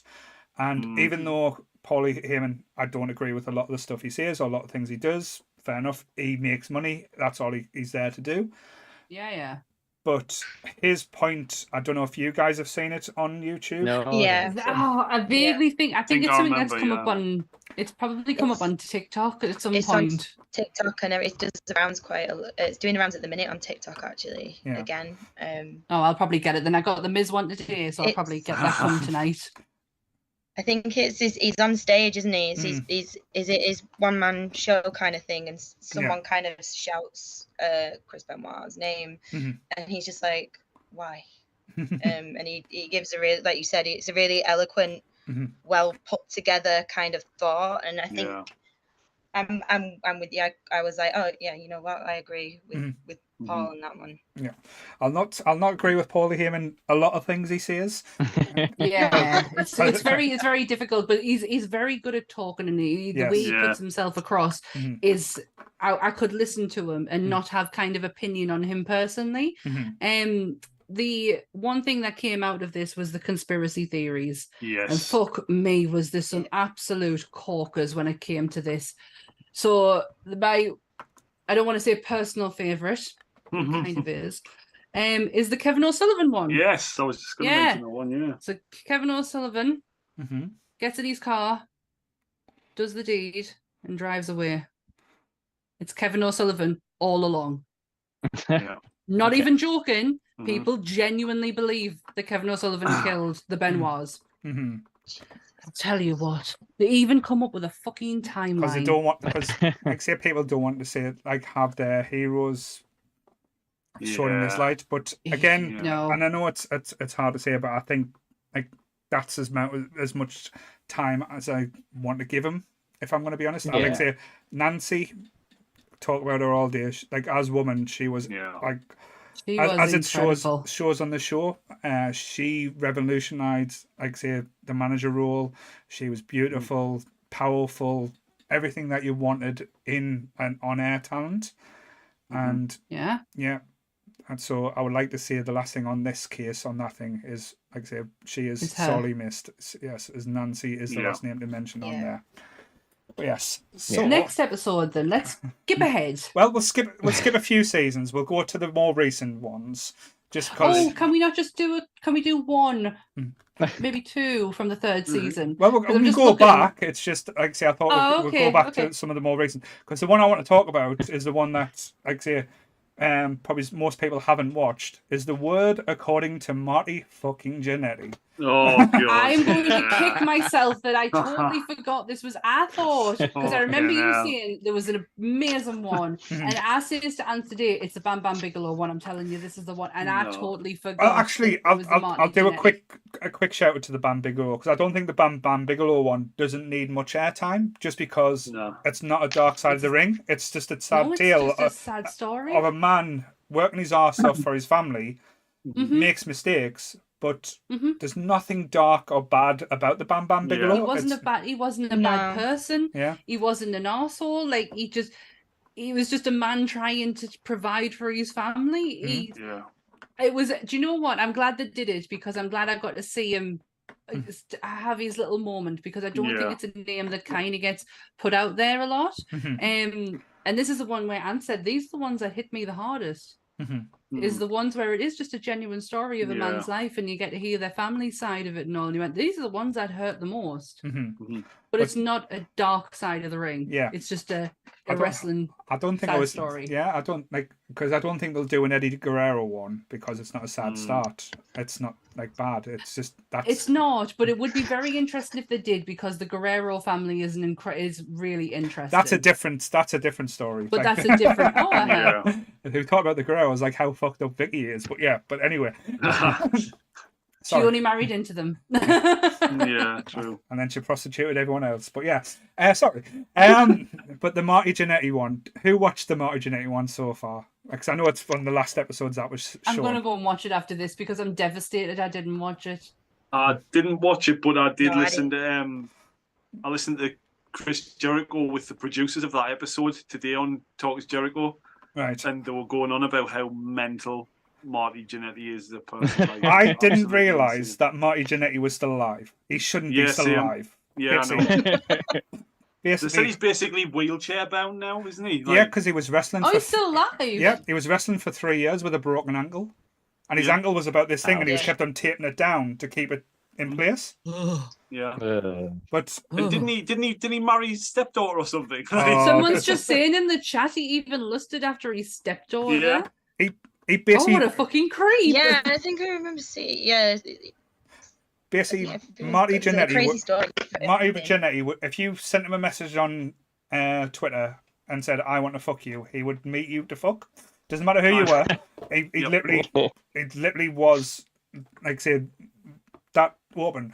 But it's basically telling about the story and basically how Shawn Michaels fucked him over. But it wasn't Shawn Michaels. He was fucked before then, man. Yeah. Like, and even Shawn Michaels, like, even the people who interviewed him said no, they couldn't do it because all Marty Jannetty wanted to do was go out, take drugs, fuck women, and then come back and wrestle, and it was affecting his wrestling.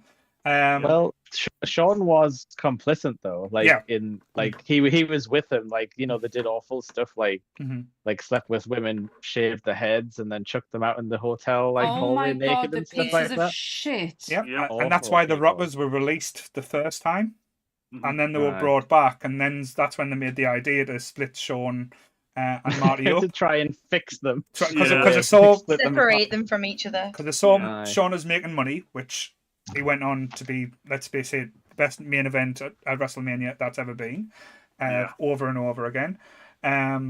Sorry, Kurt Angle. But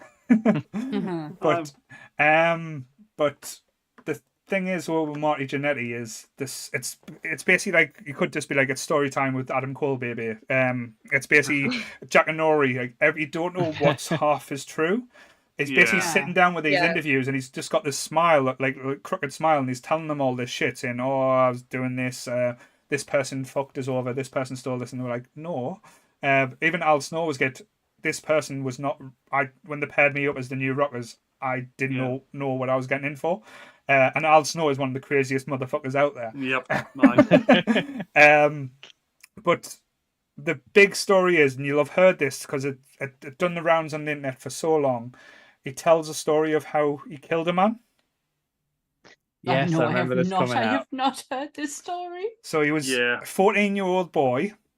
He says a man was giving him drugs, took him in his car, and started molesting him.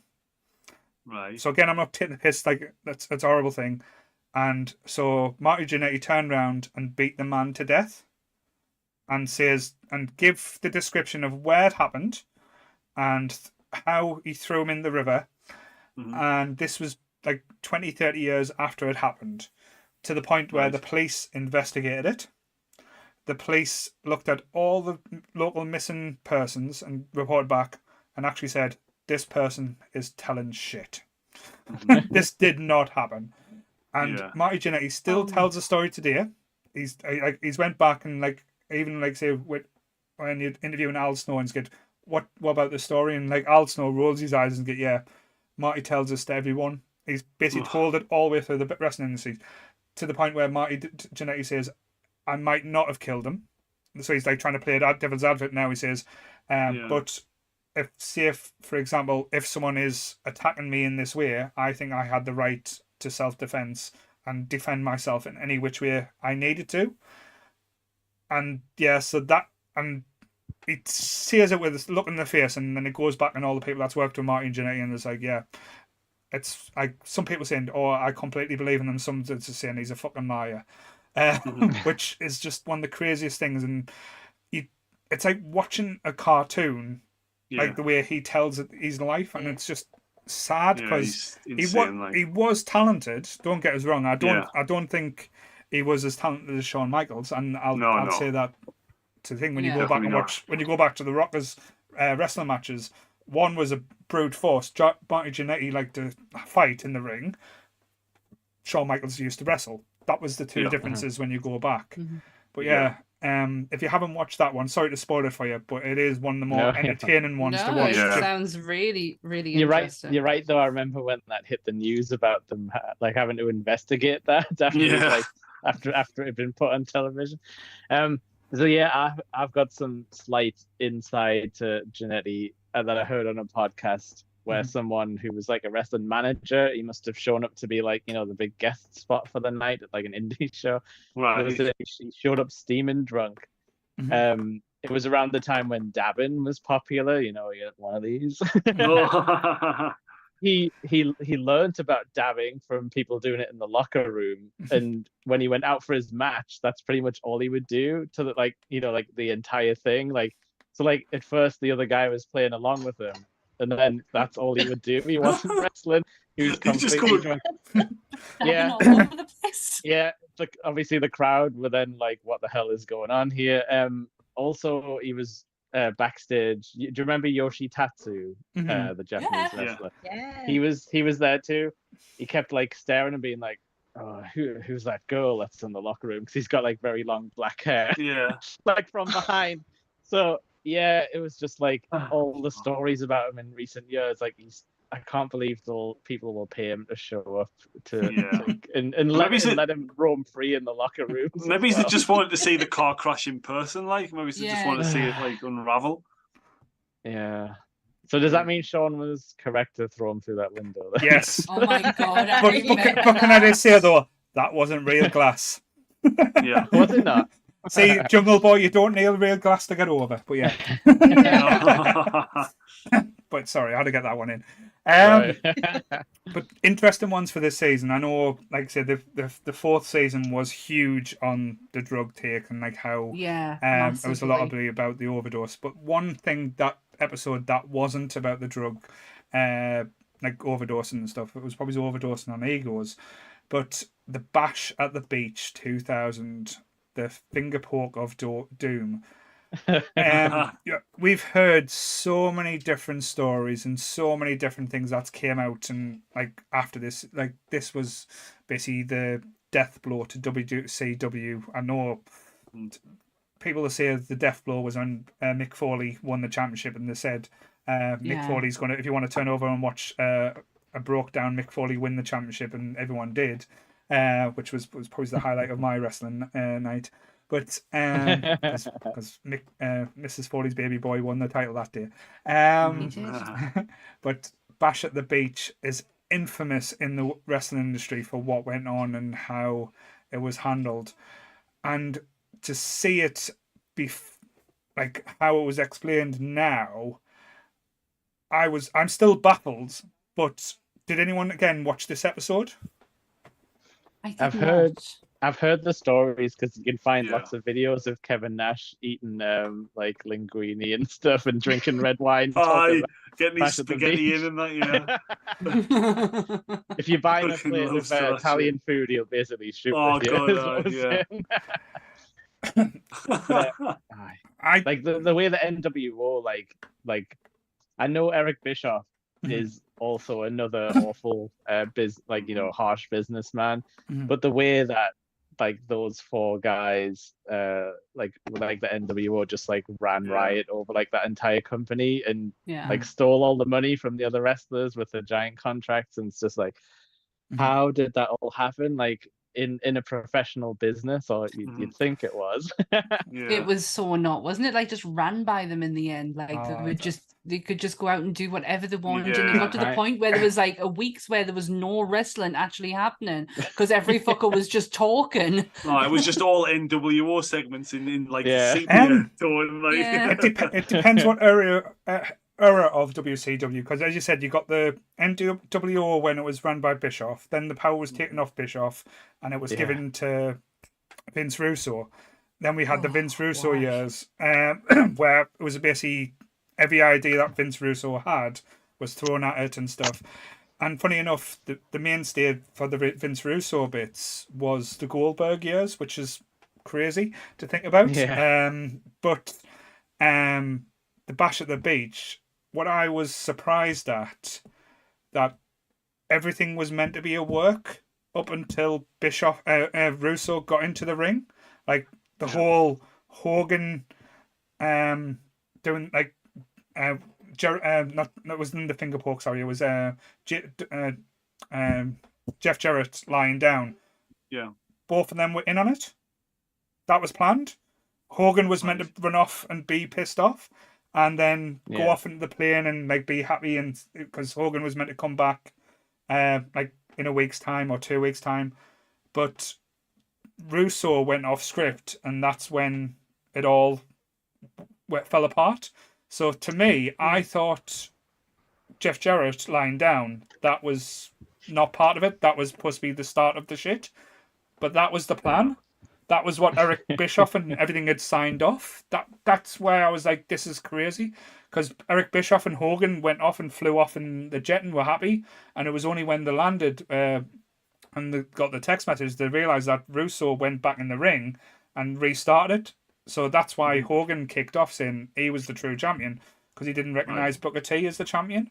And yeah, so that just blew my mind that what we'd been told through the years or how it'd been played out would been worked. We were the marks. We'd been fucked over to that point. And then the change up was the basically Vince Russo just being Vince Russo and going, I'm going to do what I want. He's got creative control. Fair enough, he's went off for the title. But I wanted to end it with Booker T with the title. And that was the thing that they couldn't agree with. And it just blew my mind. And that, like, the after effects, basically, WCW fucked over. Vince ended up buying out for pittance and couldn't buy out the contracts for the talent, though. That was the thing. So when they bought WCW, they didn't come out of the contracts. That's why a lot of them didn't come over. But seeing that play out the way it actually did just blew my mind. I was like, this is not wrestling. This is watching Hollyoaks. This is how bad this had got now. This is Vince Russo wrestling. I was going to say it's what Russo wanted, though. Yeah. Oh, we wanted Jerry Springer, so yes. We wanted Jerry Springer, yeah. But again, another sad one on this episode and this season. I'll go back because Sammy wanted to talk about a few on season 3. Which ones were you wanting to talk about? Or was it the plane ride from hell? There's the Pillman, the plane ride from hell, and the shadow of the Grizzly Smith. Right, we'll go to the plane ride because I think we've all got opinions on the plane ride of hell. Well, the plane ride of normalcy, as Anth called it earlier, because when it first all happened, this was just normal bullshit. Yeah. Now it's like, that was not normal at all. But back when it actually happened, it was very normal. And I think it was an especially crazy chain of events, like for a it doesn't seem real. Ride. No. It doesn't seem real. It seems like they all dropped acid and just created this whole thing. Like, I don't know. It's so unbelievable that all these things happened on this plane journey. Well, it's crazy that my head, like, it's whoa. How many carts of alcohol did they go through? Because normally on one plane ride, they go through one, but they ordered. They went through. They were on the plane. They were stuck on the plane for 7 hours before it even took off, and I believe they said that they went through 2 carts of liquor before they even got into the sky. Which is just madness. Which is a lot. Yeah, and this is not just the standard. They had to go and restock it before they took off. So. Yeah, they continued to drink once they were in the air as well. So 7 hours on the ground of drinking hard liquor, and then you go on up, which obviously it just makes you even crazier. Yeah. And and then you've got the pressure, the pressure and everything. Yeah, it's an It was absolute like that- recipe for disaster. It was like that weird Boggs episode of what was Yeah. Boss hogs. One of my favorite episodes. But like, Charlie keeps thinking he's dead, and he's like, he's not dead. Rest in but like, peace. so this plane ride, like, it not only had like all the big stars of the era on, like you know, the young stars, but it also had like friggin' Vince McMahon and Ric Flair on there as well, wasn't there? Is that, am I remembering right? Well, yes. That dispute, isn't there? Sometimes so Vince was and wasn't on the plane. It's like you can't seem to pin that down. Like, and Jim Ross was Jim Ross on the plane? Yeah, Jim Ross was- it was yeah, supposed to be Jim Ross, GR was supposed to be in charge of them. That was his responsibility to keep them. But he supposedly just went to front and went, Who give him adults. that job? Just No, close just the curtain and drinking pretend barbecue it's sauce and closing the curtain. Get that steak on. But the thing not- that Yeah, but there surprised. are Sorry. there are reports that Vince was on the plane, and then there's others that he wasn't on the plane. So it's like you can't. Who knows? The Yeah. likelihood is he probably was on the plane, but for legal reasons, He was not on the plane. he was not there. The thing that surprised me the most for this episode is how, like, they got the interview of the flight attendant. Yeah, That was heartbreaking to hear her account and what went on. Massively.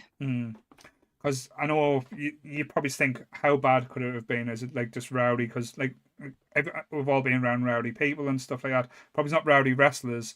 That's probably on performance enhancing drugs or muscle relaxants or whatever. God, yeah. I think it's the commentary afterwards with the people who said it. I don't know how Tommy Dreamer dares work after his comments after this and saying he's Ric Flair, he can do it, do whatever you want. Fuck you. Did he say it on that show? Because I know there was fucking hell on about this. He kind of basically what he said. He basically said that he used the word dramatic. Oh, right. Okay. To say like somebody had a complaint about their behavior, kind of, and it was a bit dramatic, and that basically he's Ric Flair. This is what he does, you know. He gets his thing out, he waves it around. It's funny. It's what we do, and it kind of really downplayed how fucked up it was, because no, you don't get your piece out and then make some poor woman touch it when she's like, no, please, no. And he was like, oh yeah, it's fine, just being dramatic, and it was just he really, really kind of. Yeah, it sounded like he tried to throw Heidi, the air hostess, under the bus a little bit by making it out like she was being just soft. Too sensitive. Yeah. Too sensitive. Yeah. She's like, oh, you're poor little joke. woman. You're just far too sensitive. No, it's a joke. Just laugh about it. It was kind of like you should be like almost like happy that Ric Flair wants this to do it. It's like, you should be grateful that this happened to you. You were chosen by the man himself. Woo. Take your space mountain. Woo. The thing is, though, he approached her in just a gown, and I wondered if it was like his was it his like really over the top? I reckon it was. Gown? Because I bet you it was. Again, like I think that's just a ridiculous image in itself, really, isn't it? Massively. I remember there being absolute hell on when this episode came out, because it obviously refreshed in everyone's mind, and also the Tommy Dreamer comments as well. But I just couldn't remember for the life of us what he said. Well, he can go and get in the fucking bin and all. The only one, again, like with the interviews and stuff, because GR came across as just basically blowing it off, like saying they were boys, I didn't want to look after them, I couldn't be bossed, even though it was my job. The one that came across really well was RVD, and he's like say, and he's a woman. Well, if you watch anything, you think he likes to play the field, and he's very like, he's very egomaniac. But when you listen to what he was saying, he was really understanding and empathetic toward it as well. Yeah. So RVD actually, like, again, he gets a lot of shit like online and stuff like that, but he was probably the only one that came across well when being interviewed on it. That's what being stoned 24/7 does to you. Yeah. Chill. Yeah. But sorry, Nikki, you were gonna say. No, it's fine. I was gonna say though, that because I didn't know there was because like you said, there was so many things that happened in this one flight. Like I always forget Brock Lesnar was on there and got into a huge scrap. He got into a huge scrap, and they were like smashing into the fuselage and stuff. Like they could have took the plane down, crawling. Yeah. So there was that was going on. You've got who is he fighting with Mr. again? Perfect. Yes, Perfect. Okay. And then well, they were really good friends. So I think they were literally like let's wrestle type of thing. But then like, they just started getting a bit too heavy-handed with it, and I think it was like, you know, when it just gets a little bit too serious. You had that, and then you had Dustin Rhodes getting absolutely wasted and like trying to serenade Terry over the tannoy and like being told just leave her alone, though he was apparently the only one who did kind of stand up and say to leave that stewardess alone, though. That was because Kevin. That was because of Kevin. No, it was no, what's he called? Scott Hall was going to rape her. Scott Hall. Oh, yeah, wow. Scott Hall was pulling at a shirt, and he stood up for Scott Hall. Then passed out, and he thought he was dead. It was just like it just kept going. Yeah, because didn't Scott Hall go off the plane on a wheelchair as well? They put sunglasses on him and everything, and pretended that he was just like a bit sick. He was unconscious. The craziness, though, out of everything that happened, only 2 people got fired that day. Yep. Scott Hall, because his behaviour on the flight did go too far, and as I said, the hostess didn't say it, but from her comments, he was going to not take no as an answer. And Mr. Kurt Hennig was fired for wrestling with Brock. He was doing a bit of he was like a behind the scenes role at that point, wasn't he? Yeah. So like he was, but it was such a shock. I always remember the episode of Raw when they announced he died, because it wasn't the episode before, probably SmackDown or something. He was there. It was and all of a sudden he was gone, and then he was never mentioned again. It was a few months he passed away after this because he went to WCW for a bit, and you could see him blown up, like everything, like his face and everything, like he's swollen and that. Everything looked like it didn't look well. But I know I shouldn't laugh. The only funny thing that happened on the plane is the fact that X-Pac, trying to show off in front of the guys, cut off Michael Hayes' ponytail. Yes. But the scary thing is, what was he thinking? But they've roofied Mikey Hayes as well. Yeah, I think they would have had to, because isn't Michael Hayes meant to be like fucking really hard? No, he's just a gobby. He's just a gobby shite. He used to wrestle. I always got told he was like really hard. No, that's what he would tell you, Sammy. Yeah. Okay. Yeah, he's like Jim Cornette. Well, look how naive I am. He's with Jim Cornette on his own opinion, like say with everything there. But yeah. Oh well, that makes sense. Awful man, yeah. Right. Okay. He'll have his own episode at some point, I'm sure.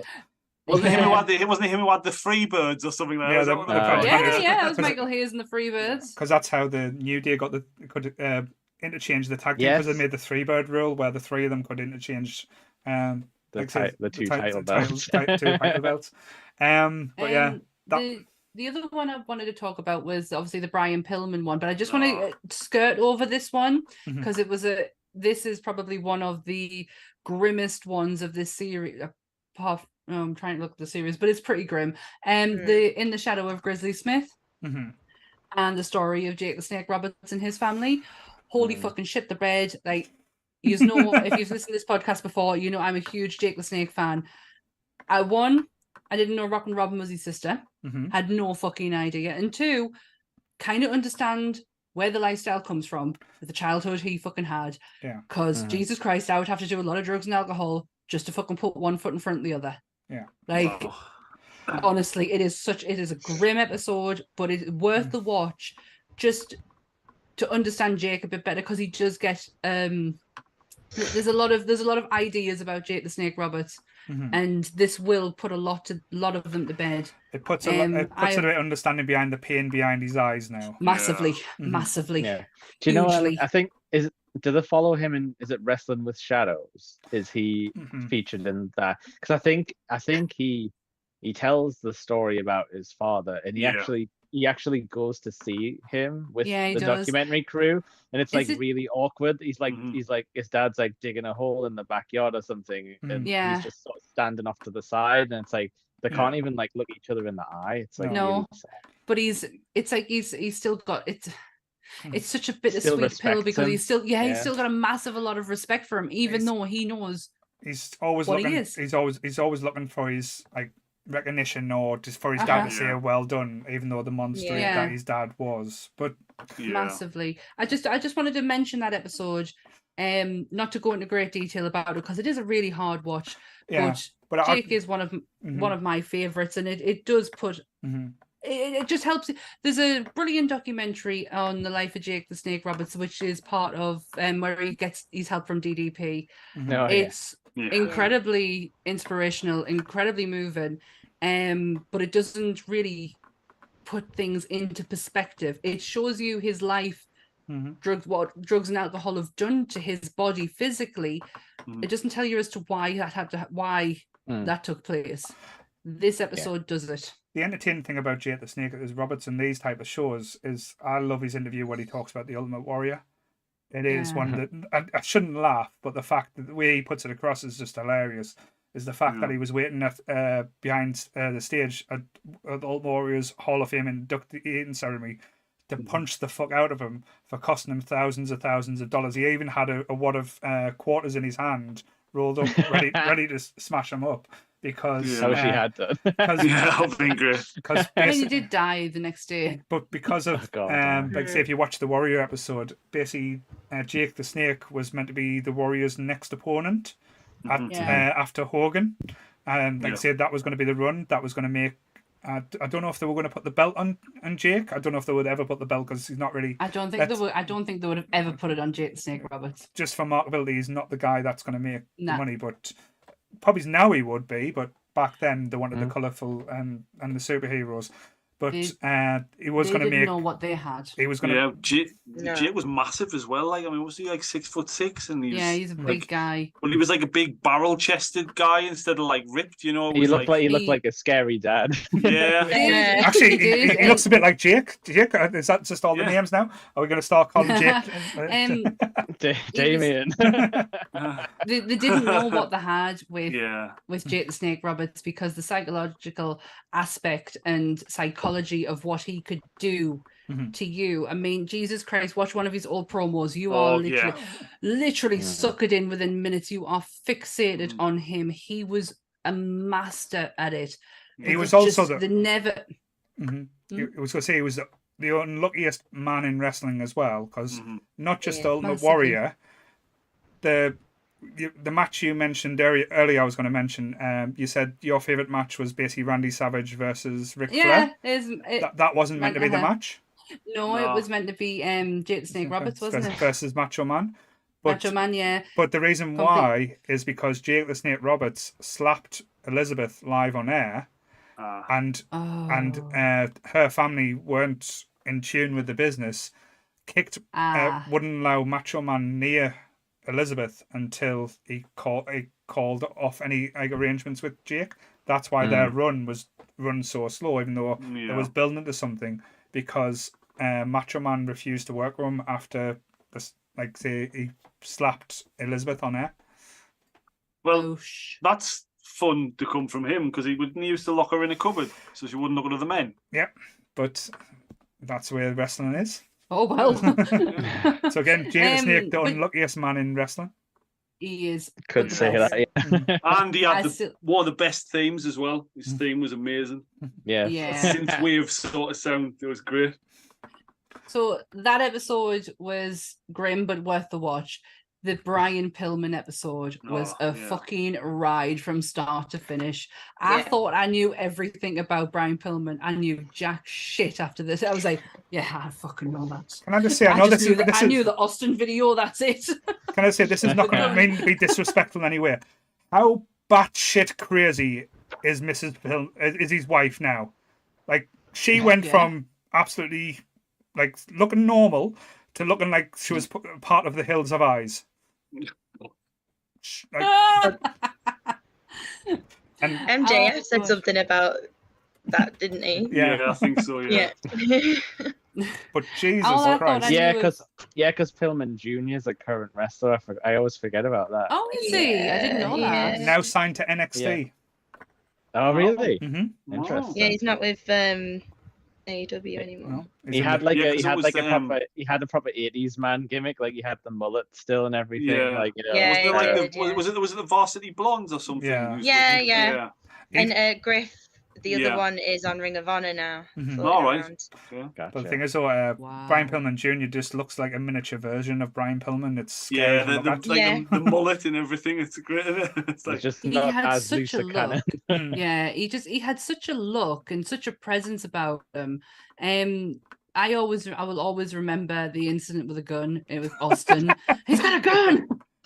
That was legendary. There's so many different rumors about that, because people like Austin's come out and said, I didn't know about the gun. People have said you knew about the gun, but that's probably the first time on TV you saw Steve shit himself. Yeah. There was genuine figure there. But I don't know if just Pillman can do that by standing in front of you, but to know that potentially, even if he had like a prop gun, I still think I'd be scared of him.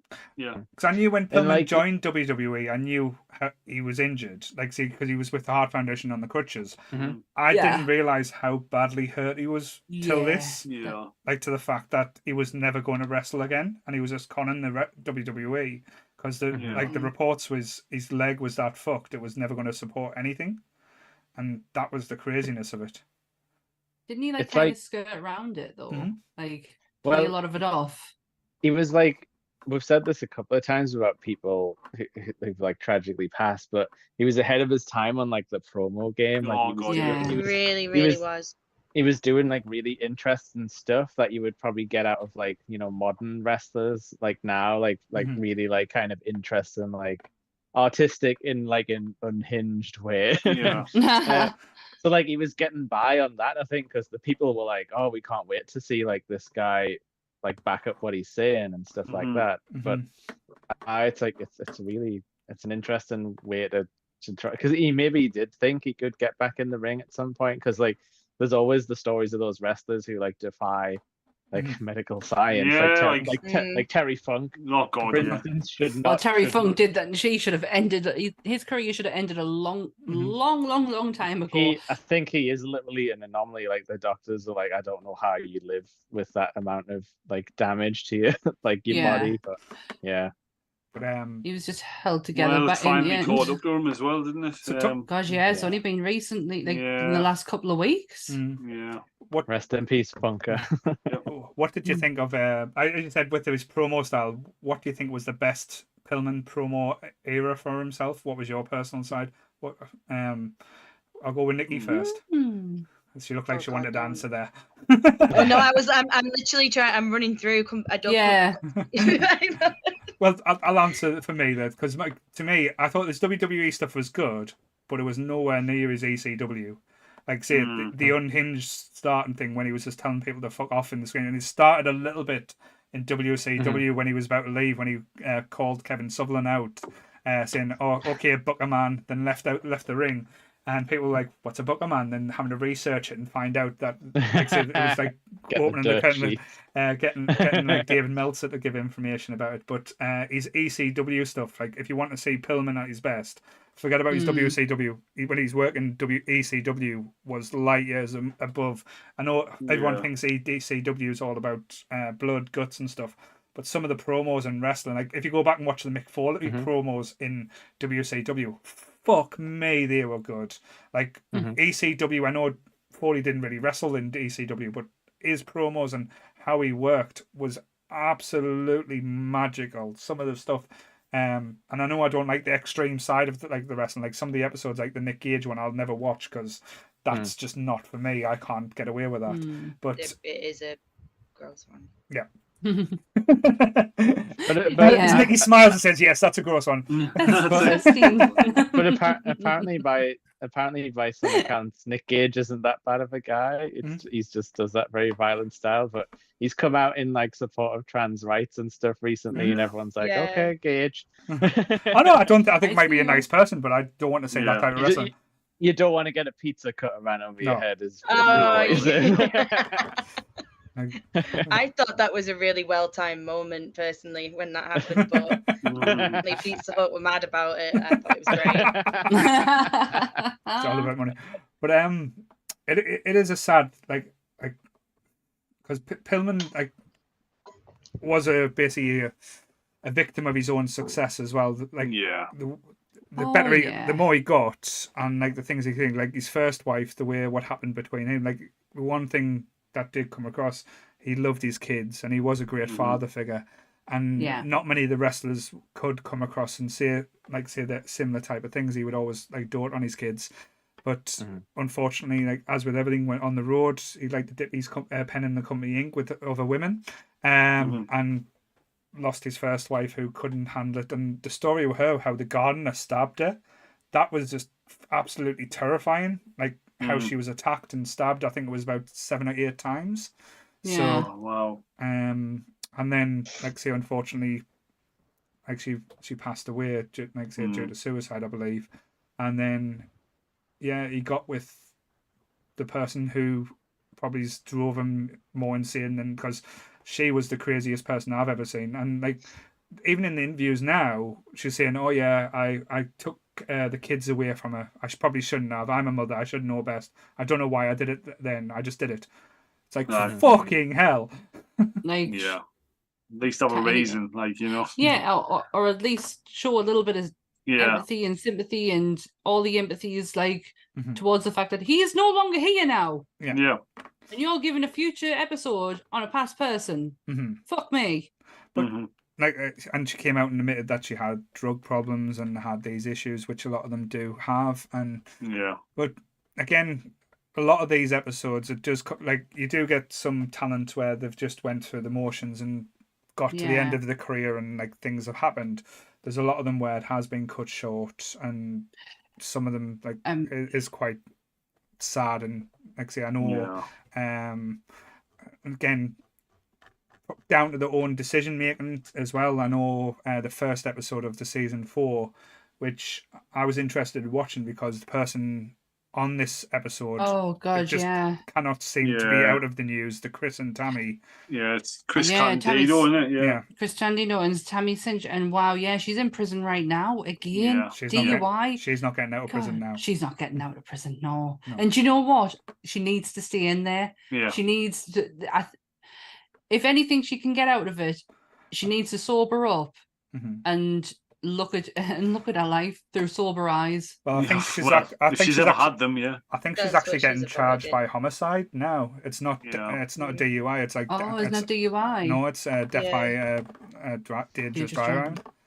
She should stay in. Yeah. I think. But again, she needs to sober up. But the only problem I had with this episode, and again, this is just probably my personal, it should have been the Chris Candino episode. Yeah. Because Yeah. Tammy, I know she played a pitch, but she fucked his life over so much. And again, it's one of them ones where you don't want to give the limelight to a person who's literally been their own doing and done things that are just more hurtful and spiteful to a lot of people. Yeah. But Like the fact that you can't tell his story without hers, unfortunately. True, because they came through it together, didn't they? That's the problem. Yeah. I mean, you didn't have to call the episode what it's called. Yeah. But you can't. In this case, you can't skirt around the fact of his life because she was a massive part of it.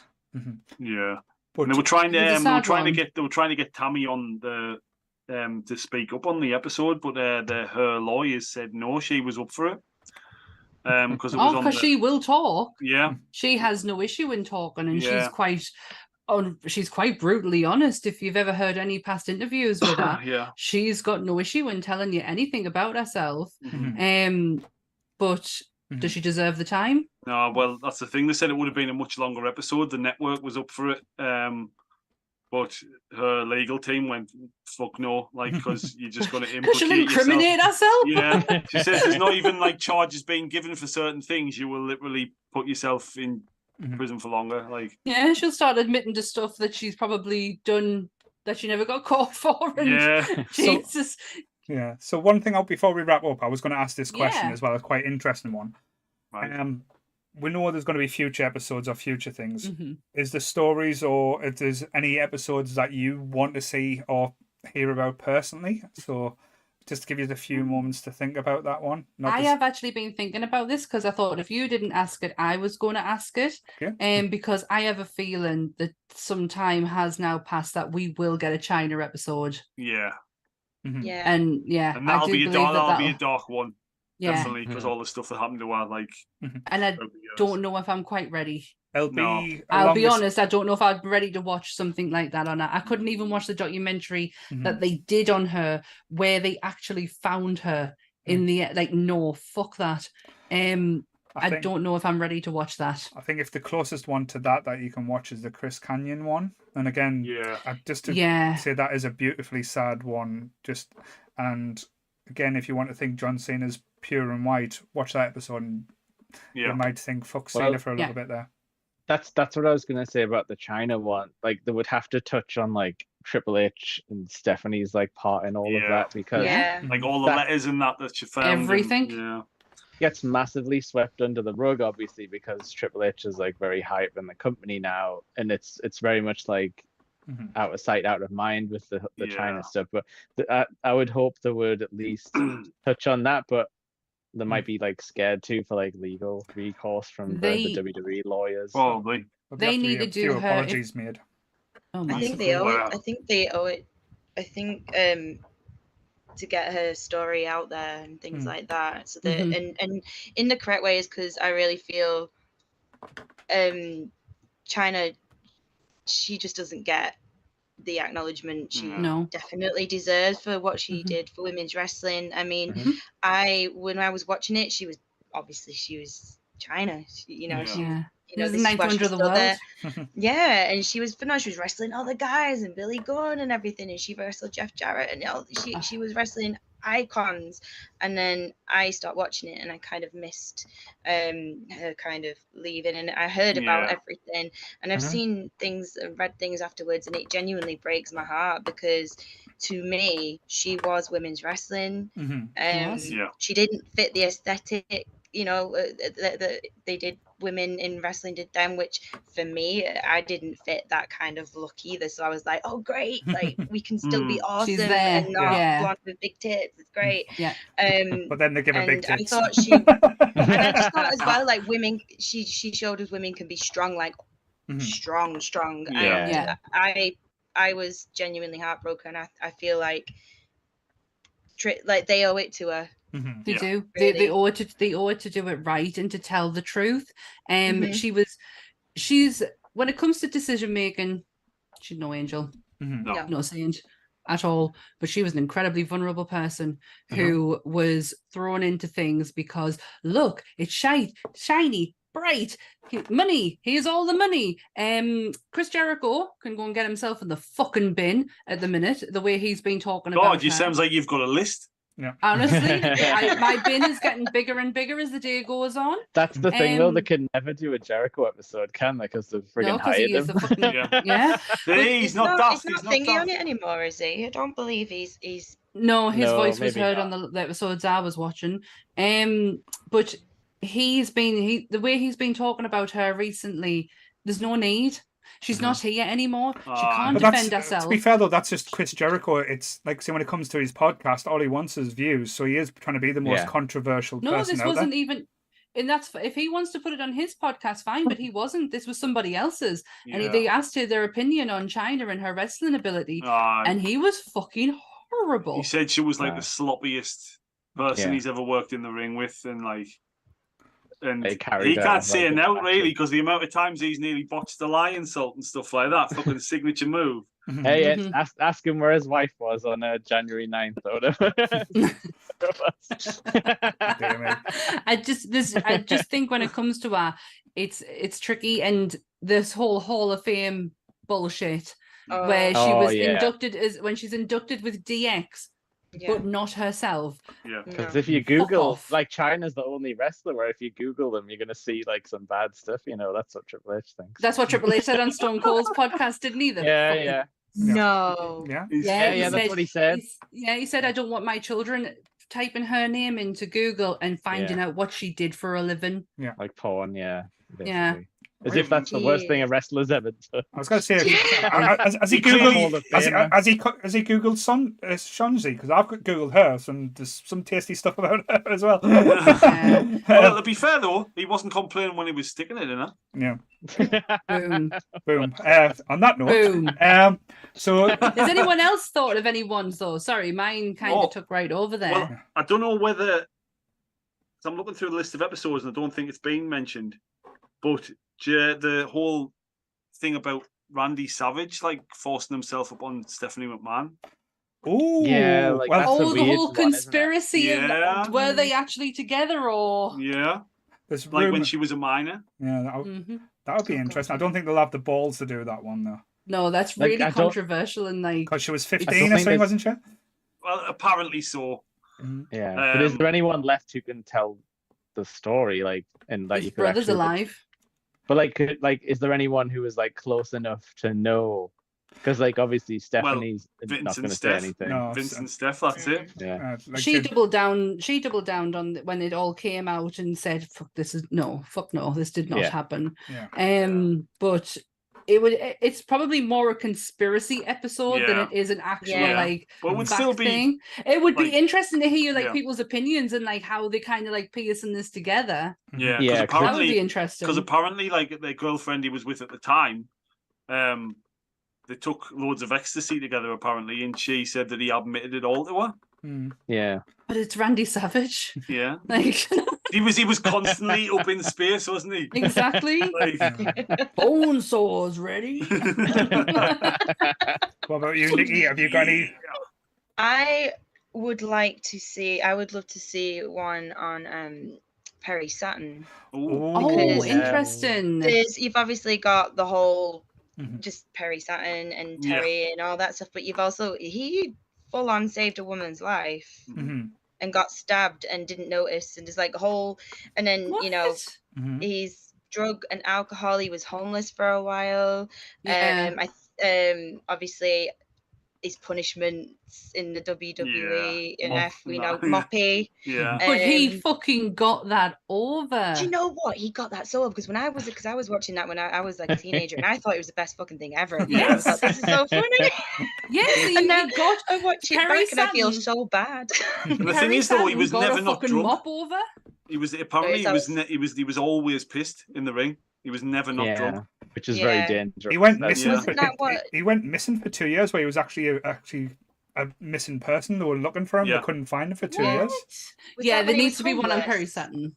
Yeah, Perry Saturn, and I think it's a while down the road yet, though, obviously. But I reckon maybe at some point there'll be one about like Edge and his injuries and return to the ring and all of that, and obviously the later stuff, later story.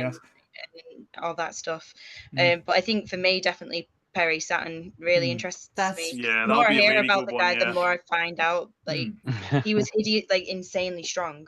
Obviously, fought off all these guys and got stabbed in the neck. And he turned around to a cop and was like, "Can you just check my neck? I think something hurts." And they're like, "Jesus, you've been stabbed." He didn't realize he'd been stabbed full on in the neck.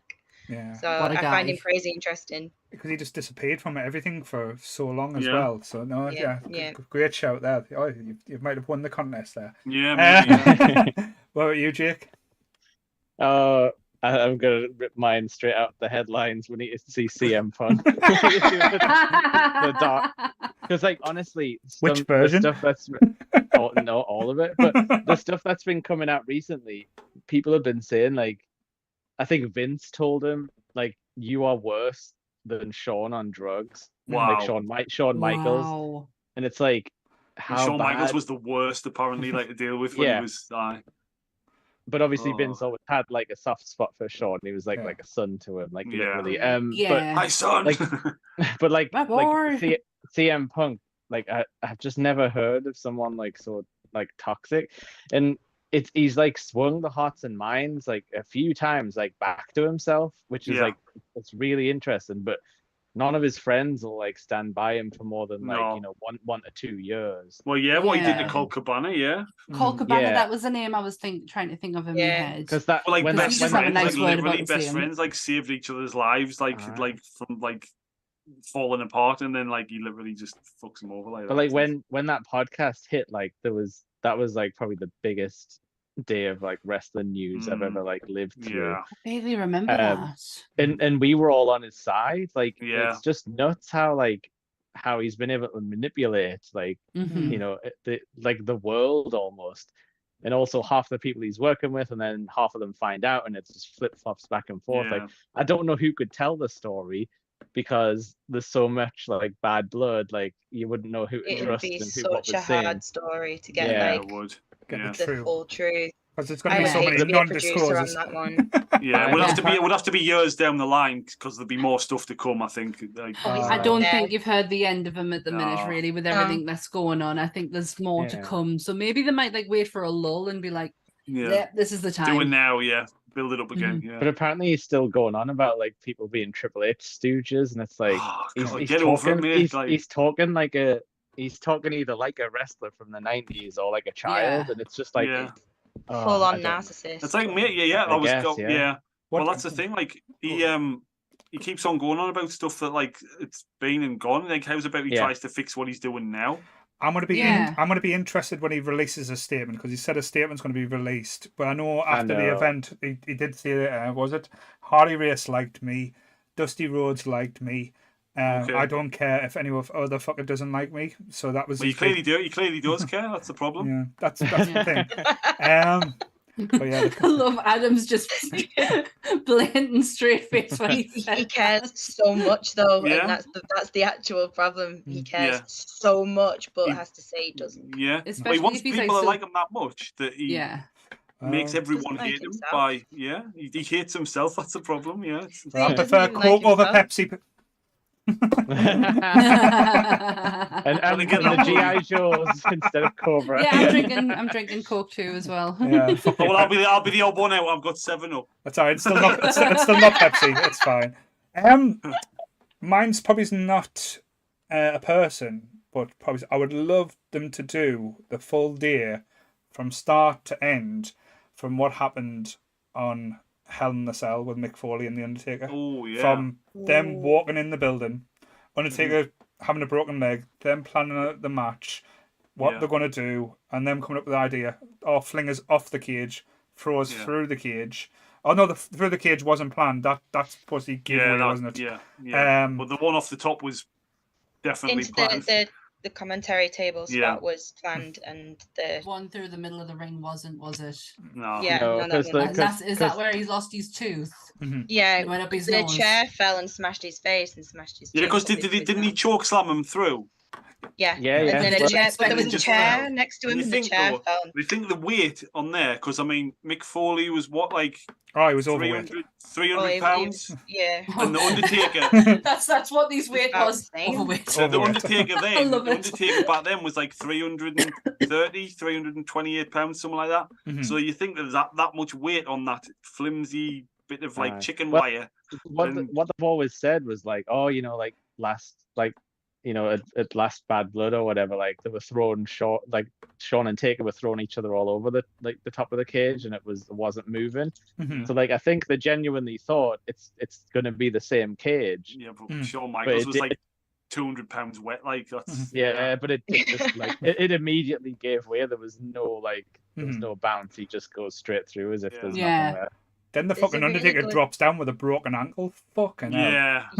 And Oh, just he does carries on. stumble. He does stumble a bit, doesn't he? Like I didn't know. I didn't know he had an actual break before that match. But the only they did actually recently, Mick, for the anniversary of that. Yeah, they sat down together, didn't they? Yeah. They sat down together and they basically watched the match, and they do give that running commentary of like, and they pause a bit and they're like, oh yeah, because while we're here, we could literally hear the zip ties pinging off because it was held together with fucking zip ties. Yeah. Wow. Oh, So no wonder it fell apart. He's like, oh, while the rest of them is like, can you hear that? And it's a zip ties. Oh, okay. And they're like. So they're kind of, it's really interesting. So if you've not seen that, definitely try and find, I think it's on YouTube and stuff. I think I'm going to have to go and watch it. I didn't know they did that. Yeah. It's really sweet, but you hear Undertaker sat there, turns to Mickey, he's like, I thought you were dead. Yeah. I thought I was looking at your dead body. And Well, yeah, he threw him like 30 foot off the top of a I cage. think that would be so, that would be so harrowing, like to hear. Like I feel like I would go a bit cold inside of like, yeah mate, I thought you were dead. Well, they never let Taker talk about anything for so long because he's been they didn't. Mr. Kayfabe, like he's been keeping it, which is stupid. Like him and Kane basically had to keep way more kayfabe than anyone else in the company. Yeah, massively. But yeah, like so when you were a kid, it seemed like really callous, which was his character at the time. He didn't seem to be bothered. He was just standing up there, and you were like, holy shit! That was probably breaking him like in every which way. Yeah. It Maybe. was. He says he clearly it seemed quite therapeutic for him to be able to sit with Mick and talk about it really and go through it piece by piece. It is like the pair of them are clearly very traumatized, and like I saw recently an episode of when they're going around looking for props and things like oh yes, I've been catching that on TikTok. They take Foley and they take him to that actual cage. It's all in, it's in storage. It's just in, looks like little gates, and he like touches it, but you can just see like to him, this is the boogeyman. This is like the most, you could just see it was like he was going through it a little bit of PTSD or something. I don't know. But it was some sort of energy. Really fucked them up. He's gone back and forth on it like over time from what I've sort of seen. Like there's parts where he's spoken like really badly about it, saying it was like, like I can't remember, like this like basically ruined my life and stuff. Like, I've got it was basically a blackout. And other times he's like pro WWE. So I don't think he's ever quite decided, like, does he feel like betrayed by this, or was this the greatest moment of his career? It's like a very strange and complex. It will be talked about forever in the wrestling world. Massively, And I think it's one of those events that will completely pull and push him throughout his entire thought process on it, because it was so, for us, so fucking iconic. But for him, it's like, yes, I created this iconic moment, but at what cost? And it's like, where does he lie in between that? I think as we've learned, like, the wrestlers don't get any time to talk about anything that happens to them. No, Like, no, not at as all. it's happening, like, they have to wait until they're retired to like try and like piece and then, together and unravel it all. And it must be so difficult, and especially for Mick, given how many bumps he's actually had to that head. He's had, bless him. He has like memory problems and stuff. I think you can tell now when he does his promos. When he came back, it wasn't quite the same. Yeah. Well, he couldn't even bend down and tie his shoes, could he? Like at one point, he couldn't even tie his own shoes. Man, it was crazy. I hope his pillow is always cool, and he always has the best day, and that he's every never day too warm for him. He's never too hot. Yeah, I just want nothing but beautiful, good things for Mick Foley. Exactly. Yeah, he is the ultimate guy. He said some beautiful things on China, not just after she passed away, but very recently. He's such a sweetheart. If you want a lesson in how to live your life and say things, you know, how they should be, speak to Mick Foley, because he knows how to do it properly. Whenever tragically he's seen so many of his co-workers pass away. Oh but God, whenever something happens, like something big, like he always like does like a nice big like write up of it. Yeah. He just knows what to say, doesn't he? He at least takes the time. It's not just like a corporate. Yeah, like a heartless like thing. It's like It's not like the John Cena corporate message. Yeah. The only other thing I would love to say about Mick Foley, because I don't think I would want to see a dark side of the ring of Mick Foley, because no, absolutely not. Not in that respect. Even if there was any bad things that we didn't hear it, I don't want to hear it. The only other thing I would love to have a fly in the wall interesting thing, because I know there was bad blood for a lot of years after this. The story behind the I Quit match with The Rock. I was just about to say the dark side of the ring on The Rock.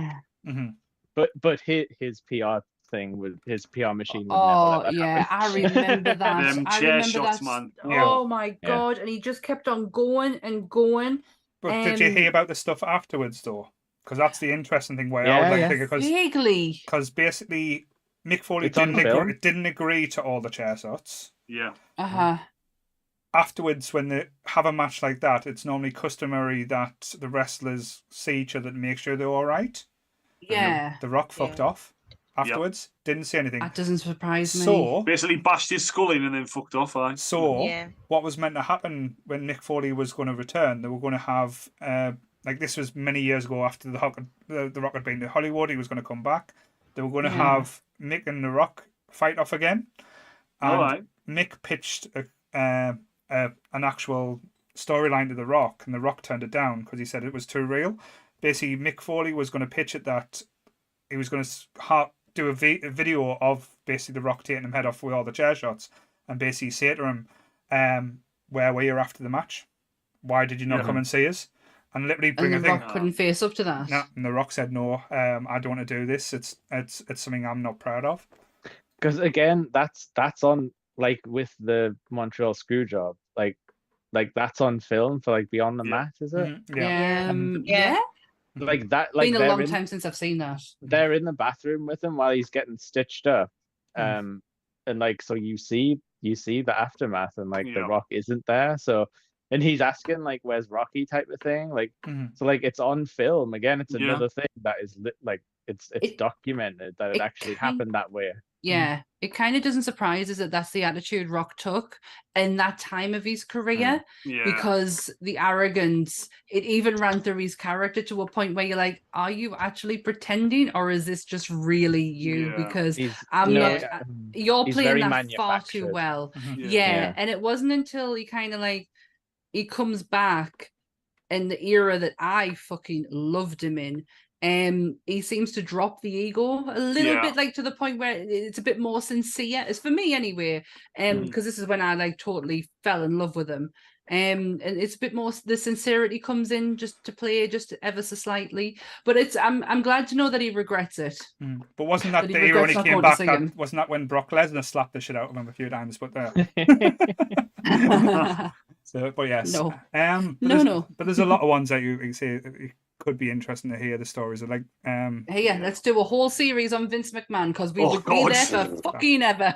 We need 14 episodes for that. We have had take that one. Yeah, we've already had an episode with Vince McMahon versus the steroid one when he took on That's America true. and the federal government. Yes. If you really want to listen to a good Vince McMahon, the whole Vince McMahon story, what's the podcast called, Jake? Is it Behind the Bastards or Behind Beyond the Bastards? Yeah, I listened to it on Yeah. holiday, and fuck me, is that a trip? Yeah. It's And it's 12 not hours just Vinny; it's all of them.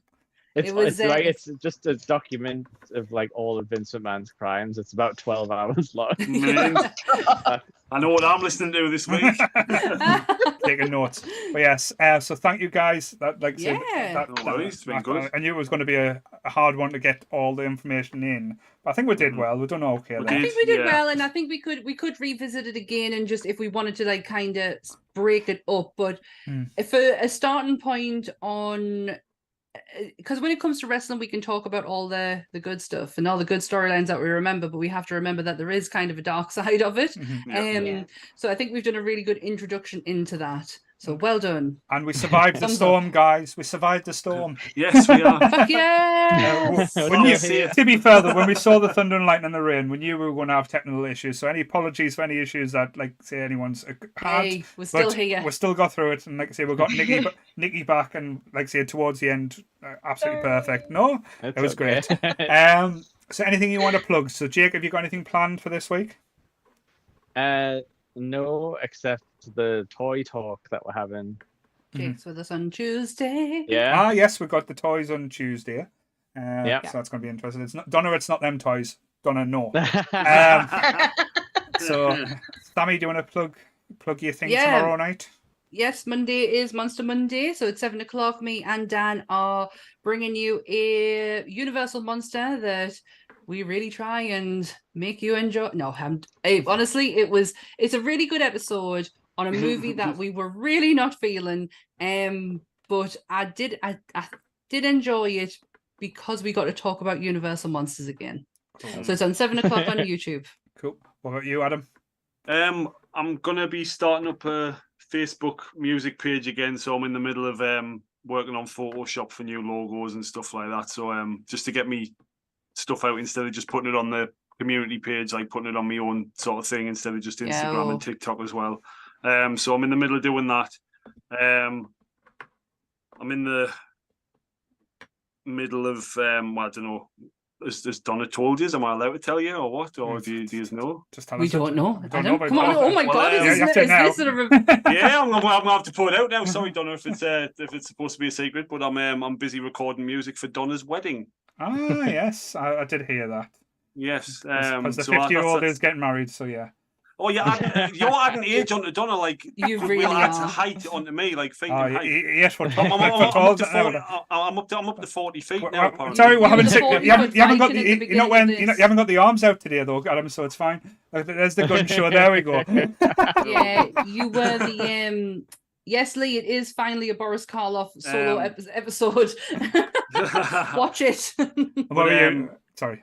Sorry, just getting that done. It's going to be cool to get that finished. And yeah, just hopefully be able to get some more work through anyone who wants to pitch it forward. So Cool. they know what And check out his cover You of. see how he like stared deep into the camera there for that. To be fair though, if you start pitching for people coming for your work, you'll get some interesting DMs from Goodwill and Graham. So you might be in. Yeah, I'm used to it off them guys. It's great, man. It's Yes. fun. What about you, Nikki? Anything you want to plug?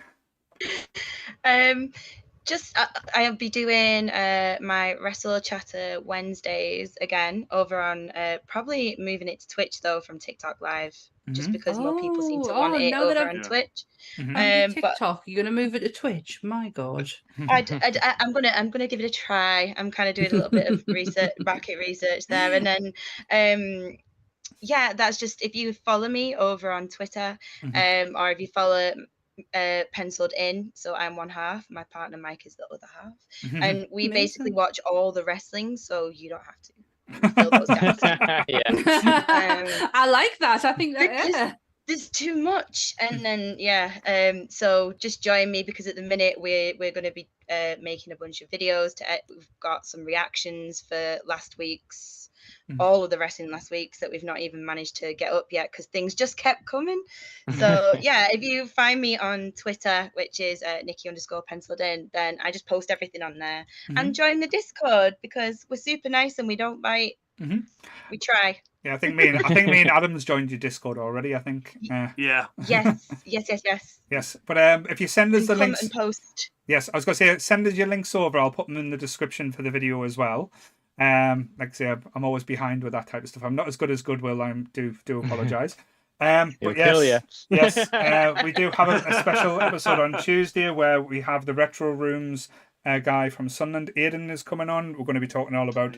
He basically sells all the vintage toys. So me, Sammy, and Jake's going to geek out over toys, which is just my standard. Then Goodwill is back on Friday live talking about all things Below Decks and Star Trek. Then we are back on Sunday. I'm just trying to think what Sunday's episode is now. Angel. So we've been, I've got a lot of recapping to do. So we've got Sonia and Graham coming on for that as well. Okay. Disclaimer. Never seen an episode of Angel. Yep. However, I'm not missing an episode with Sonia and Graham on, so I will be here. Sammy, just watch one of those like Angel in 5 minutes videos on YouTube. I could do, couldn't I? Just have a big recap. I'll do that. Yeah. I'll not have a clue what's going on, but I'll still do that.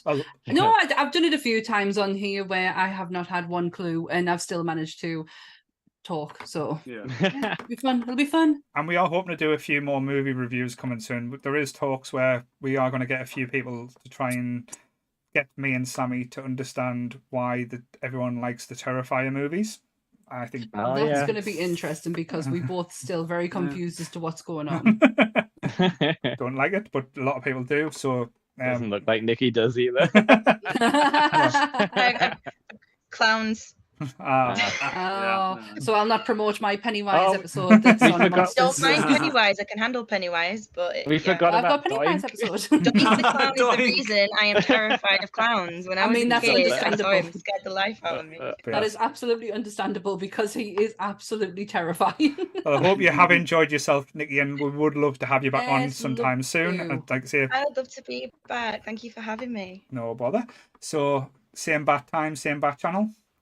Stay nerdy, everyone. Bye.